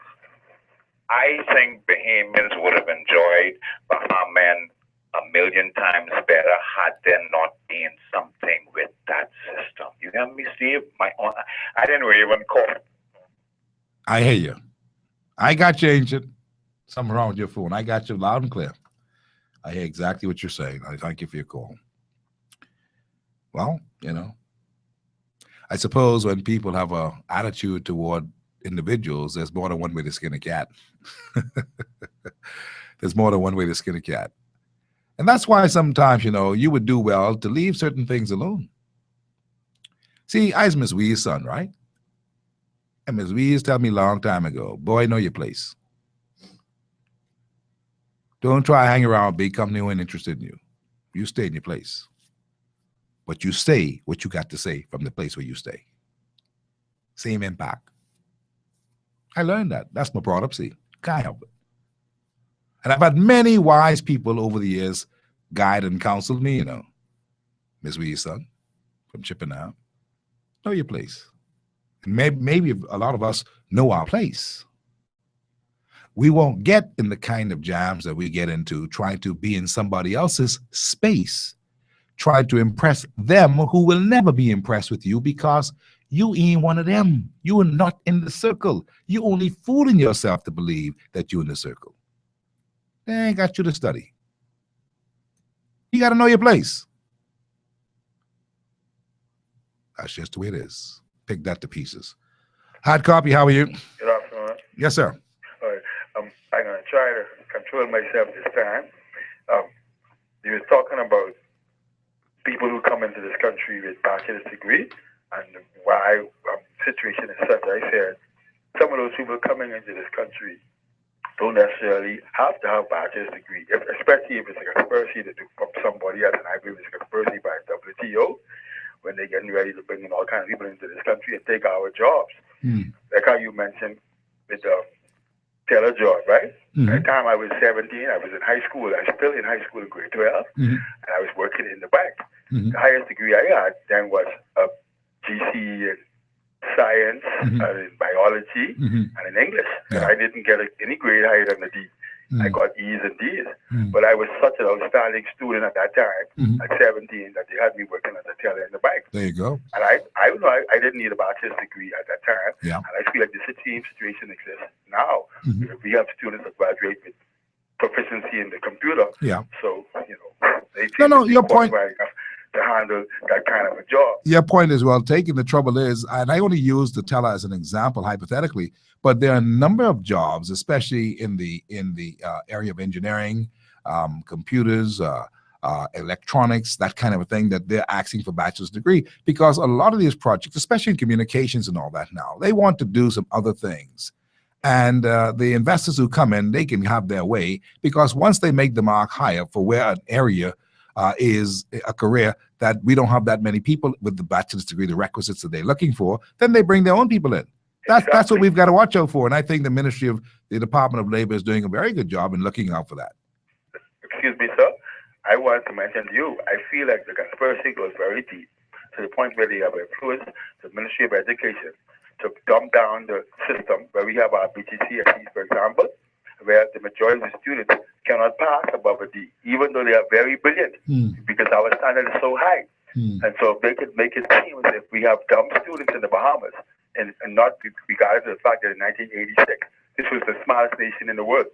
Well, even we had invited students, but they had in Japan, to schools like MGM Major, St. Andrews. I remember, right? So how come from 86 to now, 2014, have we come from the smartest nation in the world to the dumbest nation in the region? Something to think about. I appreciate your call. Could also be a mixture of different people from different times. But if that's the case, they say that those who come from down south are far smarter than the Bahamians. And so I don't know how you can, basically understand where we really at. Now, I don't know if I buy into the conspiracy theory that the Ministry of Education helps to dumb down. I think that it's been our negligence. I think it's been our indifference. I think it's been our lack of determination to bring out the best and the brightest. I think it's been about teachers who are not committed. I think it's been about losing the male image in the schools.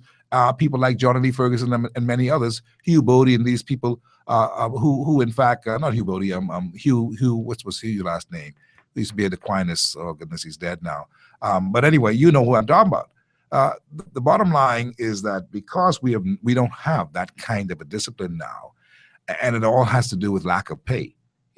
You can't pay no male teacher who's going to hold discipline and hold brief over these male thugs in these schools in many regards. You can't pay them $13,000 a year. Are you out of your mind? That's the bottom line. Lack of payment has caused a serious flight from education in this country. It has also caused, we see the dwindling down of the male in the schools. He's almost non-existent. And the males, and I don't mean to say this bad, but I can only say it one way. I don't mean to insult anyone, step on anybody's toes, but a lot of the males who are in the schools these days are effeminate males. They're not tough. They're not a Vince Ferguson male. They're not a Johnny Lee Ferguson male, and they're not even related. They're not. Now, you may have one or two, and I beg my pardon if you don't come to my mind right now, and I'm sure there may be a couple, but predominantly we have males who I'm sorry, I mean, you know, I'm sorry to tell you that. I'm sorry to rock your world and wake you up. I heard some students the other day from a particular school, I won't call the name, says, well, you fool, you think Mr. So-and-so could come around me? Huh? All I got to do is say, hey, beautiful. And Mr. So-and-so start blushing. You mean me? You better stop that here before I spank you with my ruler.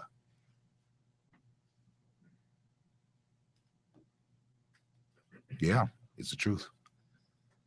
Hard copy, how are you? Hey, Steve, how you doing? Good, good, good. You get paid yet? Hey. You get paid yet? Huh? You get paid yet? Not yet, Steve. I get him until Thursday, and then I can call you. Oh, my Lord. Well, you mean if you call me now, I can have to charge you consultation fee? Well, I told you I can call you. Okay, so. I lost a lot of money. All the foreigners was already paid. And they ain't pay my JJ? And they ain't pay the jungle people. See, I give them until Wednesday, Thursday. Then all hell broke loose. What's the name of your group? JJ's Junkanoo Dancers? All Stars, man. JJ's Junkanoo All Stars. Preaching the Genesis. Well, listen here. I can have to give Paul Major a call if y'all didn't get paid yet. Boy, You prefer I call Paul Major now live and find out what's going to happen? Steve, Freddie Munnings is my good friend. You know, Steve, I am bored, man. But all the local jobs. You think I should call Freddie Munnings then? Yeah. You know, Mr. Things, you know, I give them until Wednesday. They better find the money.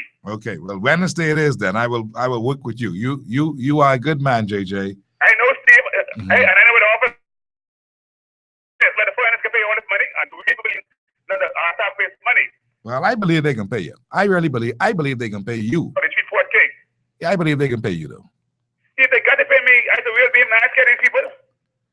Well, if they don't pay you, I mean, you know, You joking? that wouldn't be a good thing. But Steve, that's their business. Steve, that's their business. If they can't hear and listen to me talking, they'll have to feel the hard way. I hear you. It's because supposed to be here with no Steve. I know. Foreigners can get paid and we can't get paid. Yeah. That ain't right. Well, I agree with you, but you know, like I told you, you see, I like to advise people. I gave you some free advice. I said, JJ, make sure that if you are going to dance the Junkanoo, I said, make sure you get paid in your pocket first. You remember I told you that? Yes, Steve. Okay, now that you haven't been paid yet, and this is how much days, Paul must be waiting to see how much money can be leave over after the 21 days before he tell us about the 60 million that gone to the GDP. But So, Steve, I hear something. but I'm optimistic you do be paid. Like I tell you before, the young fellas I'm getting short of patient. I tell them who got this money, who signed off these chefs, they better find my money. Yeah, well, they don't worry, JJ, they can pay you. On a serious note, you can get paid. They got to pay me, Steve. Yeah, you also in Christie constituency, right? Pardon me? You also in the Prime Minister's constituency. No, I used to be there. Oh, you used to be, but most of you are drunk in a group from there. Huh? Most of you are drunk in a group from there, right? Oh, yeah. Well, then y'all can get paid. Don't worry. Christie can make sure y'all get paid. If anything, Christie I can know do, it's taking so long. he can make sure y'all get paid. I have confidence that Christie will make sure y'all get paid.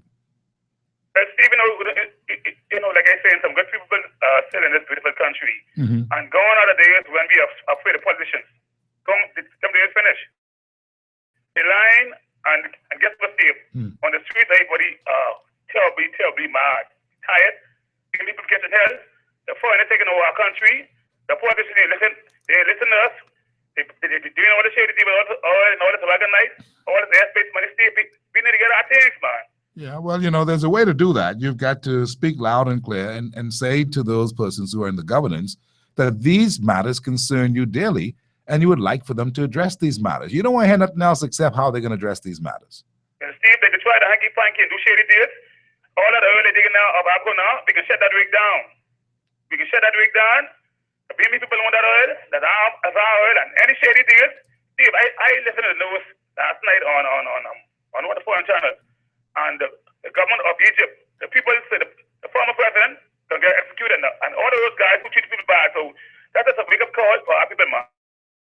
You know, people that think you want to do to us, Okay, no problems. I hear what you're saying, JD. Fair enough warning. They got till Wednesday? Yes, sir. Wednesday at 5? You giving them till 5 o'clock? That's right. All right. After 5 o'clock? I'll call you.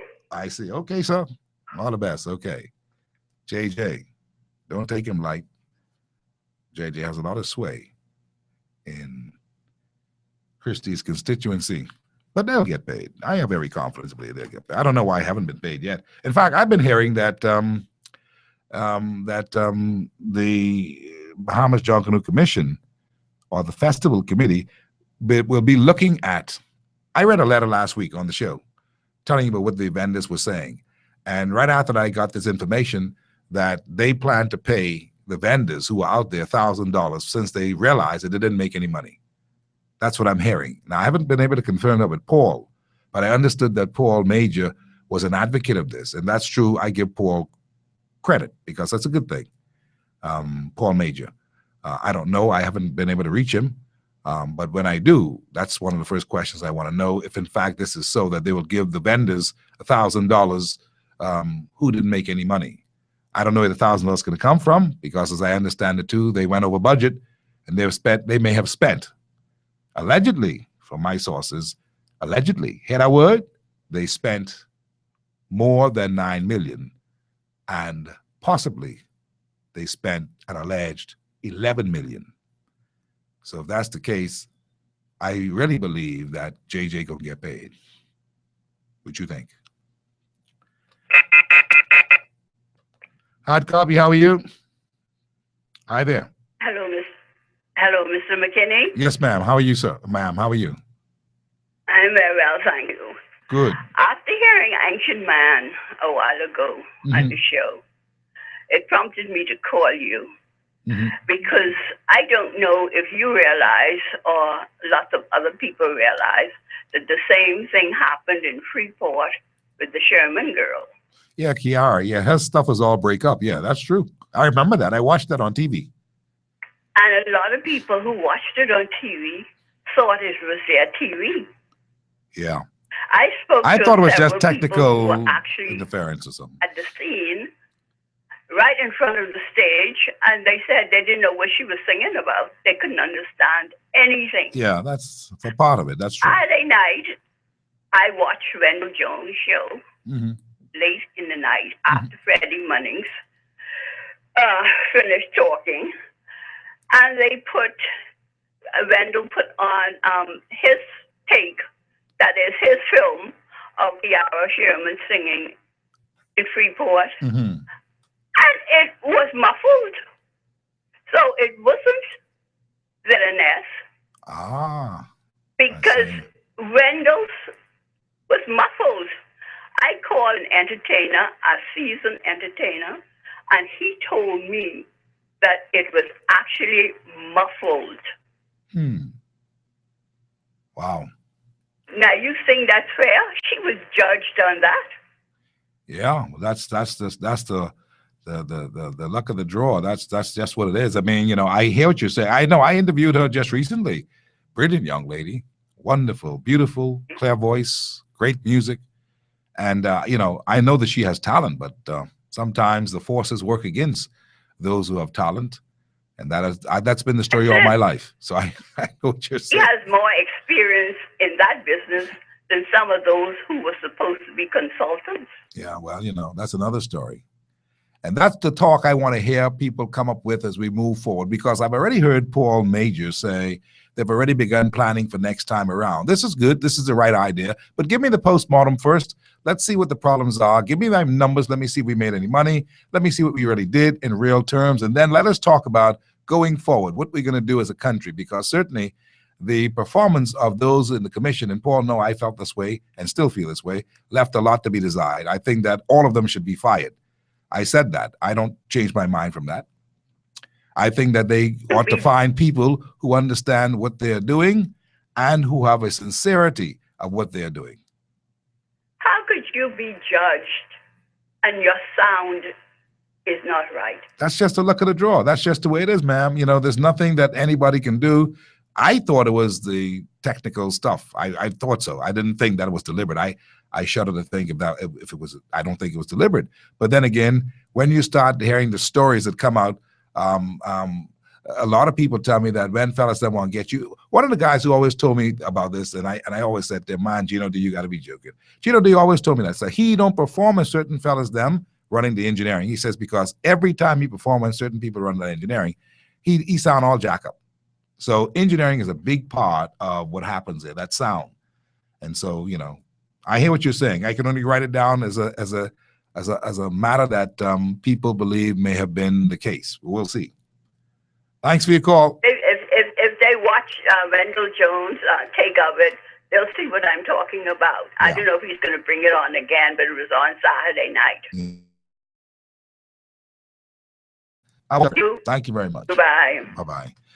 I want to run to a break and pay a bill. Can I do that? 3250235. Stay on the line. I'm going to pay the final bill here today on Hard Copy. We've been talking about a number of things, looking about failure is not an option, and talking particularly and directly to those in the area and spirit of politics who may think that somebody's out to get them. I say, if there's people out to get them, forget about that and just do your job and do it well. And when you do it, talk about it. Tell people what you're doing. Never believe that people got it. We don't get nothing easily. You got to tell them over and over and over. Take a page out of Hubert Ingram's book from the 1990s and let him tell you that we've done this, we've done that, we've done this, we've done that. And when the people ask why, I say, well, you know, y'all just forget. Y'all just forget. And if Bradley Roberts and the PLP and the governing party and the Christie take that particular kind of attitude of telling and reminding people, we're not stupid, but if you remind them, maybe they'll say, hey, that's true, hey. Yes, they did. But in the absence of that information, what do you want to have happen? The man with the mic is king. If he say it ain't so, then it end up being so because you ain't called to defend it. And you don't come on the talk shows when people invite you. All of these things are things that you got to change in the back half. If you don't change them in the back half, you will not be around to experience the new beginning in 2017. That's just the way it is. Back in a minute on Hard Copy.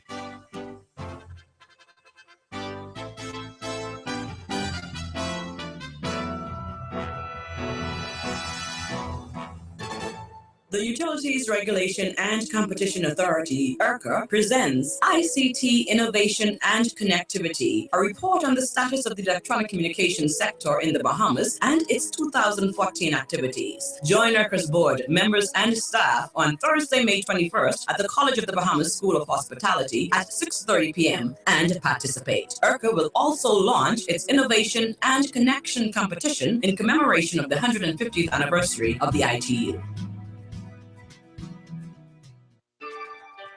The Department of Labor is encouraging all Bahamian job seekers who hold a bachelor's degree to register immediately with the department. Bahamians with bachelor's degree register without delay, as there is now a great demand for such persons in various professions in the job market. Register now at the Department of Labor, Clarence Green Building, Thompson Boulevard, or at the Robinson Road location, or at the Department of Labor in any family island. For more information, call 302-2550 or 302-2562. The choices we make can make us, like who we turn to for investment and retirement advice. Choosing CFAL means having a trusted advisor on your side, helping you build wealth and meet your financial goals. We manage pension assets for businesses and offer individual plans to help you design a secure retirement. We can provide brokerage services and comprehensive research support for clients needing a little more investment guidance. CFAL can help you build a portfolio you can be proud of. Visit us at cfal.com. CFAL sees your future.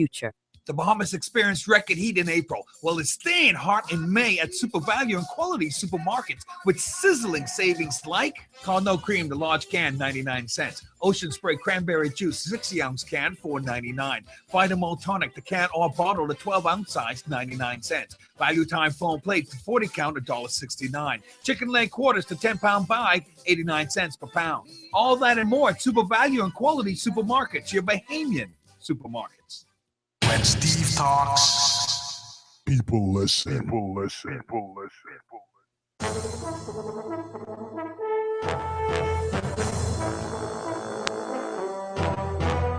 Welcome back. This is Hard Copy. You can call me. I've got time. I'm listening to you. 325-0235 or 6. And it's all about trying to bring up the rear, the governing party. They've done some things. They need to do more things, but they've not done enough to amplify, to educate the Bahamian public at large about all the things that they have done. And it could become frustrating for the leadership You know, it could be frustrating for Christy. Christy right now wants to go ahead and do the national health insurance. Okay. I support national health insurance because I'm among the poor who would need to have some kind of insurance for catastrophic insurance. In case something happened, we who make our contributions will be able to get something to pay for our whatever the sickness may be. I believe in it. I believe in it because I know what the statistics are as far as how sickly we are as a nation. There's more than half, a good number, almost 3/4 of this population is not well. Something is wrong. Cancer, diabetes, hypertension, heart trouble, all kinds of stuff. So catastrophic insurance coverage is very, very important. Universal health insurance is very important. We don't want any more cookouts. But you know what? There are those who are a part of a major conglomerate. And I'm not talking necessarily about doctors or insurance companies. But in some cases, I'm talking about individuals who are part of those two entities who would not want to have any national health insurance because their thing is this: look, it's making business bad. People are right now putting off joining an insurance company because they're anticipating national health insurance. You see, where they get real coverage for anything catastrophic. If you got AIDS, you got coverage. Nothing stops it. So that's the point. And that's a good idea that Christie and those have. They've had it for the last 2 terms, they've talked about it 3 times. They ain't introduced it. If they don't introduce it this time, it ain't gonna never be introduced. Not by them, at least. So the point is this: Christie is on a fast track to make that happen. I support it. I think that we need it. Again, his selling tool is bad. How he sells this is terrible. And that perhaps will be ill-fated based upon the particular sales pitch right now. How does he mitigate with regards to those who are in media, very powerful, saying that there's a new tax, there's another tax, the people can't take it? How will he get around that? See the point? Calls for strategy, calls for a proper implementation of how you're going to execute getting this national health insurance out. The idea. But then again, you know, what do I talk about? They don't listen to anybody. So, you know, this is what the problem is. The caller said it earlier. People give you ideas all the time. You can at least try to capitalize on it. Even if you make the initial contact and say, well, how would that work? Even if you don't want to pay for it, you might get a freebie from those persons who know how it should work or how it should be implemented or how it should be sold to the Bahamian public. Because everything is a campaign. Man, putting out all kind of difficulty trying to bring about national insurance. These guys got to read. Don't forget.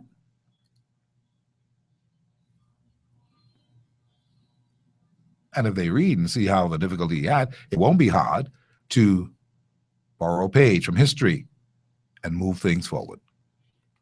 I support the idea. I don't know if it's going to happen in Christie's them season or time, but I know that we, the Bahamian people, sure could use some national health insurance. But you know, we'll see. Hard copy, how are you? McKinney, Hey there. the ultimate respect was when Major them and the festival committee sent a jitney, To pick a Bahamian. Isaiah them. Yeah, I talked about it, but nobody even checked for it because I suppose some people were like, that's good for them. No, they're wrong for that. Yeah, and I explained it on the radio, you know. I told people, I don't know if they thought I was joking. I said, you know, everybody come in a limousine, including those who came in to perform, but when it was time for Bahamian to come, they were dead late. The people sent a jitney, a literal jitney bus to pick them up, okay? And coming through the traffic, the jitney bus couldn't navigate the traffic because there's heavy traffic, and they sent no police escort to bring Bahamian in that bus. You see, the whole thing may have been designed to be where the whole thing would have failed with Bahamian. That's what it seemed like, that they was being sabotaged. But you know, Zaya is such a wonderful, decent black Bahamian. He'll never say that. But they could have been sabotaged. Maybe not by Paul Major, you know, or by Ed Fields or by Freddie Munnings, but sabotaged nonetheless by somebody. Yeah, these things are very serious. Hard copy, how are you? Yes, good day, Steve. How you doing? Very good, thanks. That's good. Everybody's talking about a lot of important happenings, right? But this one serious thing that I see nobody attending to. What's that? The fact that the tourism site was hacked compromised by some Islamic terrorist group. Yes, we talked about it substantially last night on The Last Word, and I had some sound bites to let you hear today. I'll still let you hear it. Yeah, but no, we talked about it. That was a very serious thing. At first, we thought it wasn't that serious. But your station, I mean, like in general, like nobody even addressing it. Maybe they don't care. Like maybe it isn't a big issue for maybe they don't understand people, and this is serious, very serious thing that happened. Yes, it is. It was.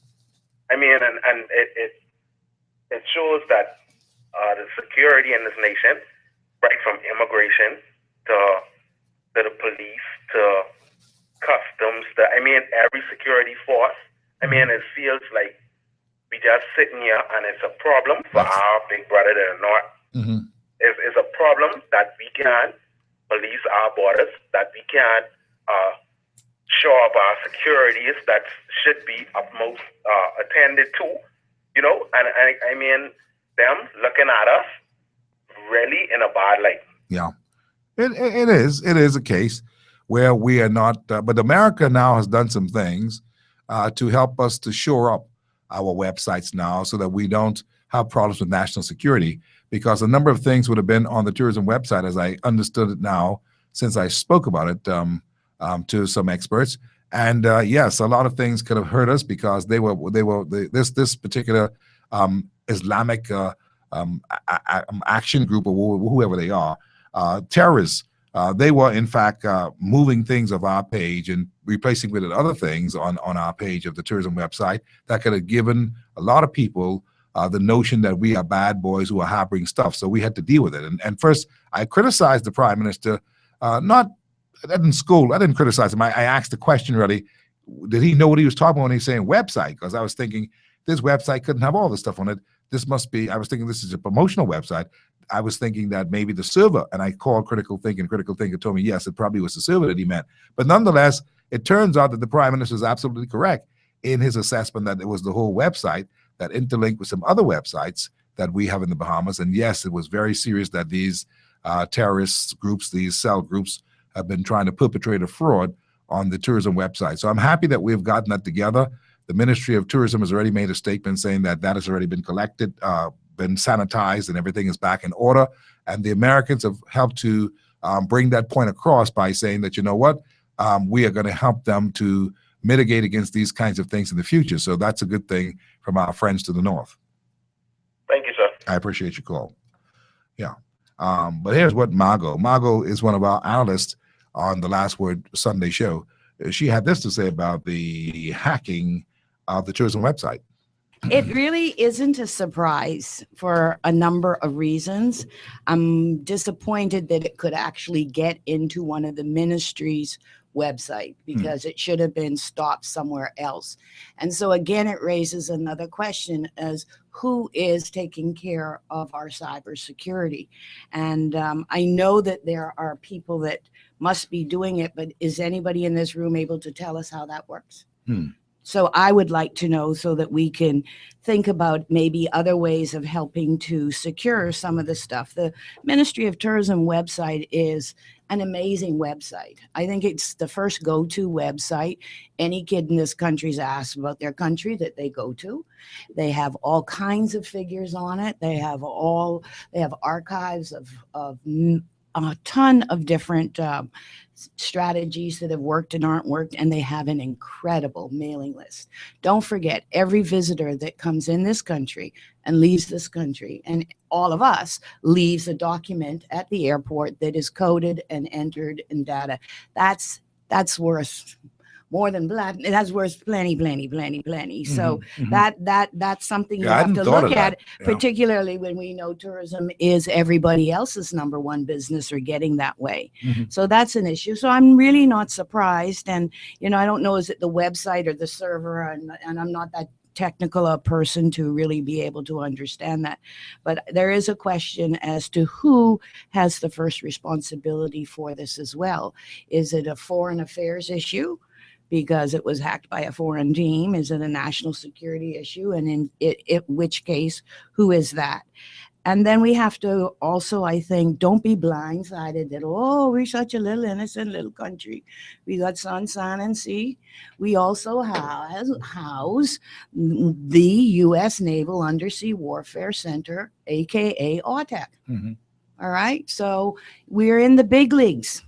We're not in the small leagues. And it is a very important issue. And we need to sit up and pay attention. And this requires something that we all have to put all hands on deck.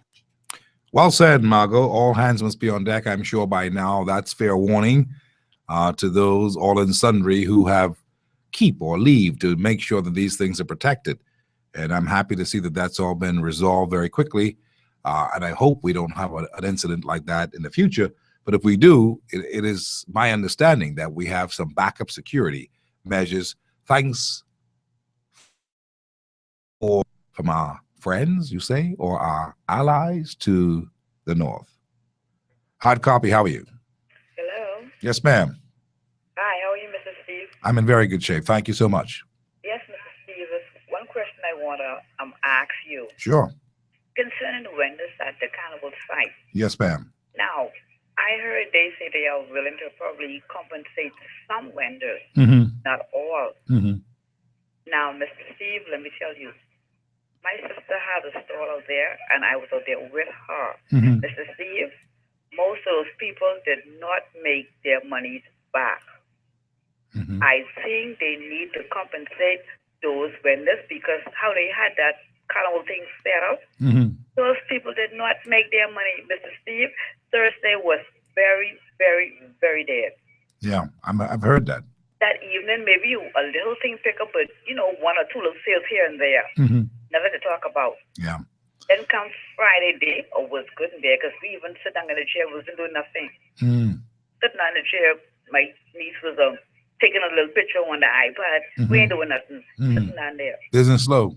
It was so slow. We sitting down. Like, golly, you know you're not happening. You're sitting down. Yeah. Well, I'm hoping that whatever happens, that vendors in particular are compensated, because one of the things that I was asking Almighty God to do is don't let it rain, because there are behemoths out there who need to make some money, who I figure need to be making some money to pay some bills or whatever. And plus, I wanted to see this thing happen so that we can know how to measure it in the future. So I'm happy that the weather cooperated. It's just that I say that sometimes people don't remember to thank God for the good weather because they, in their own foolishness, forget to do their part of the deal, which was to make sure the tourists got here to put heads in bed so that all of us could make some money. And we really would have been able to measure the success early and say, you know what? Plenty of tourists was there. We had to have made some money. But we don't know that. Yes, Mr. Steve. And we thank God for the weather, but the setup was really, really poor because they should have said to the vendors, come, at least they should have said it from Thursday night. Friday, do not set up on this site. Set up on the 4th. Vendors would have known not to set up their Friday because they ain't going to make nothing there. Right. Before that night, they would have probably made their monies back. Yeah. There were certain vendors who probably knew about it. The majority did not know, so they did not make their money. The only night was Saturday. That was the best night. That was the only night. And you cannot bring your money back in just that one night. Yeah, that was that Saturday night with the Bahamian flair. Hello. That was the most beautiful part of the whole thing. And you could not make your money back in one night. Yes, I appreciate it. Well, listen, let's see what will happen. Paul is going to get back. Mr. Major is going to get back with us within 21 days. He's got 13 more days to go now since he made that announcement. And we'll see if they're going to really give the vendors back some money, okay? They need to give people some money back. I appreciate it. Okay. Well, he's listening, so he heard you loud and clear. Tall order, Paul Major. Roscoe Dames, Ed Fields, Freddie Munnings. That's how people feel. You know, something what people did not make an observation of, in my view, I don't know if they did on some other show, but that despite all of those persons who were like kind of like beating up on KB for him taking a stand, and despite some of them cultivating bad attitudes in the last few minutes before the carnival began, and the spunky attitude of some of the organizers themselves, Did you see that it was the Bahamians who saved the carnival? You didn't see that, eh? That Saturday night show was off the chain. Okay? The Saturday night show was off the chain. There were Bahamians performing. That Ira Store, love him. Great, great artist, great band. Yeah, they were off the chain. They saved the carnival's image of it being a semblance of success as far as I'm concerned. See? But you know, just a little small observation. You perhaps think differently. We'll get a chance to talk about that in the future soon again. But see, all of these things come together in a whole combination of failure is not an option. We must succeed as a country. So if the carnival made some money, good. If they're going to do it again next year, good. If they're going to improve some other people to put some people on the committee to make it really work, good. If they're going to make sure that they really amplify the Bahamian side of it, good. If they're going to pay the junglers on time, good. If they're going to put real money behind it and really do proper promotions and not do kisses by favor, good. If they're going to really get it together and involve the true artisans, the true culturalists, and the true Bahamians, good. Anything outside of that, not so good. Pa-boom. Hard copy, how are you? Kenny, you know what I call you for? No, tell me. He said, the man said next year, right? Who man? Who you talking with, the carnival people? Oh, yeah, they're gonna do the carnival again next year. Yeah, that's what they said. Okay. The government sponsored the carnival, right? Well, I don't know. I was under the impression that the government gave them $9 million, but you know, I've been told in recent times that, Steve, you better check that. Okay, what I call you for, let me explain something to you. Mm-hmm. You got the tape with Miles, right? Yep. What's the trend at the FNM and what's the trend at the PLP? Okay. I want you to play that tape this evening after you finish too. The trend, the FNM is about to implode right now. They're arguing about some stuff. Yep. The PLP on one hand, eventually by now and the end of this year, they're going to have another double scandal on their hands. How do you know that? What's the scandal? No, just watch it. I just go ahead. These things, Miles said, they don't work no more. True. Right? Now, what's happening between both parties? Both parties are about to implode in the front of your face slowly from the Bahamian people, and ain't nobody really watching it, you know. And you got to watch these things. Watch for the FNM, they can have a problem. Watch for the PIP, they can have bigger problems than the FNM. And somebody else can have to take this country from under all of them. Who do you recommend take the country? The BNCC going to take the country. Watch for it. The BNCP. Who's that? The Bahamas what? Citizens Coalition. Citizens Coalition. Yeah, watch for them. Who are they? They're organized now? They organize now. No, you can see them. You can see. Just get unfold, eh? Yeah, you can see them. They're going to unfold in the front of your eyes. Thank you. I appreciate it. All right. All right, here's your request. We are now in a moment where the old weapons that kept the Bahamas don't work no more. I speak prophetically that we are now about to enter in the next few days a period of what I call the last moment. From July 2014 to July 2015, there shall be tremendous change in 1 year. You watch. There shall be many people dying. I'm telling you, many will be sick. Many will be removed in ways we can't explain. Why? Because God got to make sure that the place is clear. I speak prophetically. You watch my word in the next 12 months from the day of July 10th to 14. There shall be magnificent changes which no one can control. And there shall emerge in the next 12 months leaders you never saw before. There shall be young women and men emerging whose ideas will blow your mind, and they cannot wear the old armor anymore. They shall walk with a new mentality. They shall have a spirit upon them that will be the spirit of God, and they shall take us into the next Bahamas.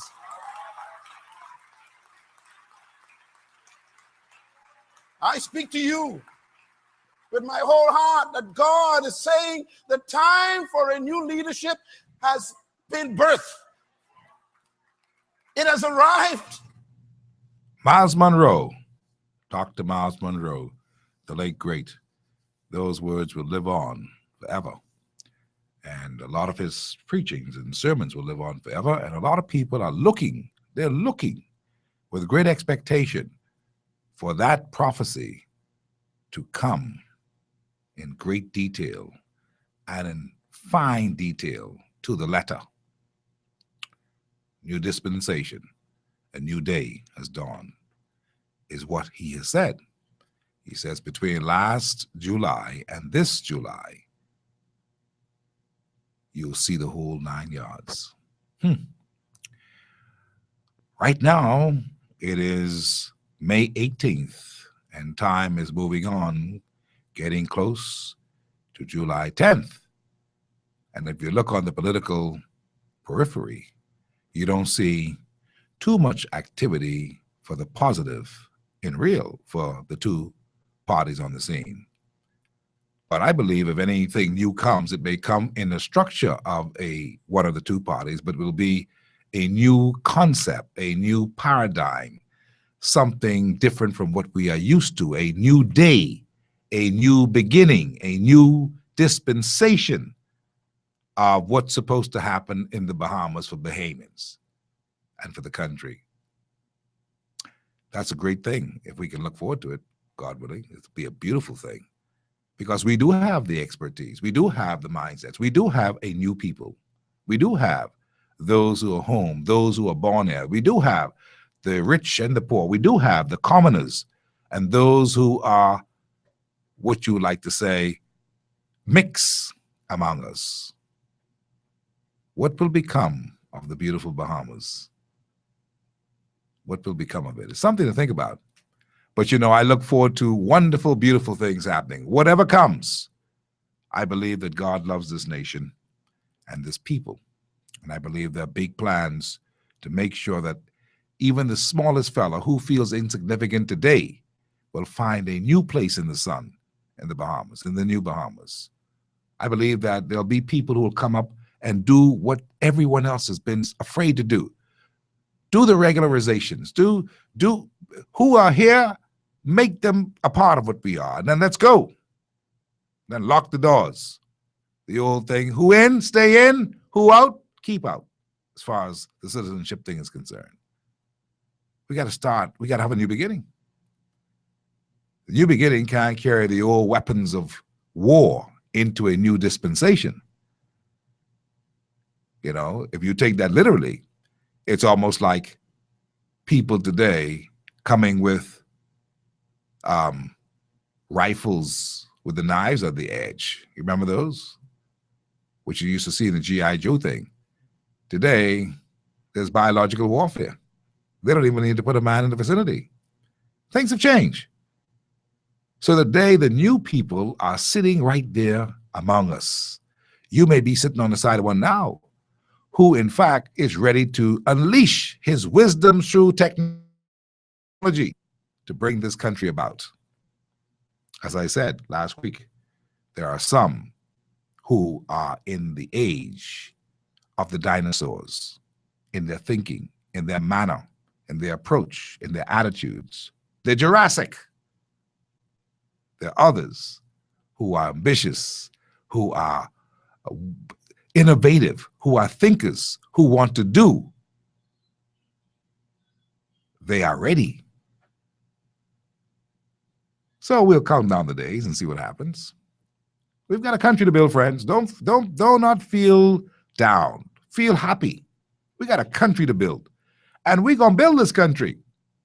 There are some who will try to stop. We will build this country because this country belongs to the new Bahamians, to the new Bahamas, to the young people, to the young at heart, to those who want to see progress, to those who want to have a country where there's no more curry favor, where there's no more friends, family, and lovers, where it's based upon your merit, where it's not by your complexion, by the content of your character, by your spirit, by your ingenuity, by your integrity, by your Christian love for brotherhood, by your love for country. That is the new Bahamas that we are looking forward to. The one where we will compete, where our national resources will be that of the people, for the people, always with the people in mind. That's the new Bahamas. This thing about the old way, where there's no transparency, no accountability, where there's stealth, where there's innuendo, lies, and accusations, where there's lack of accountability, where there's neglect. That has to go. And the only way that can go is if the people put on a new attitude and put on the breastplate of righteousness and forward thinking and love and peace. If we do that, Miles Monroe living would not be in vain. For what has been spoken, we shall see. Irvin, let's go home.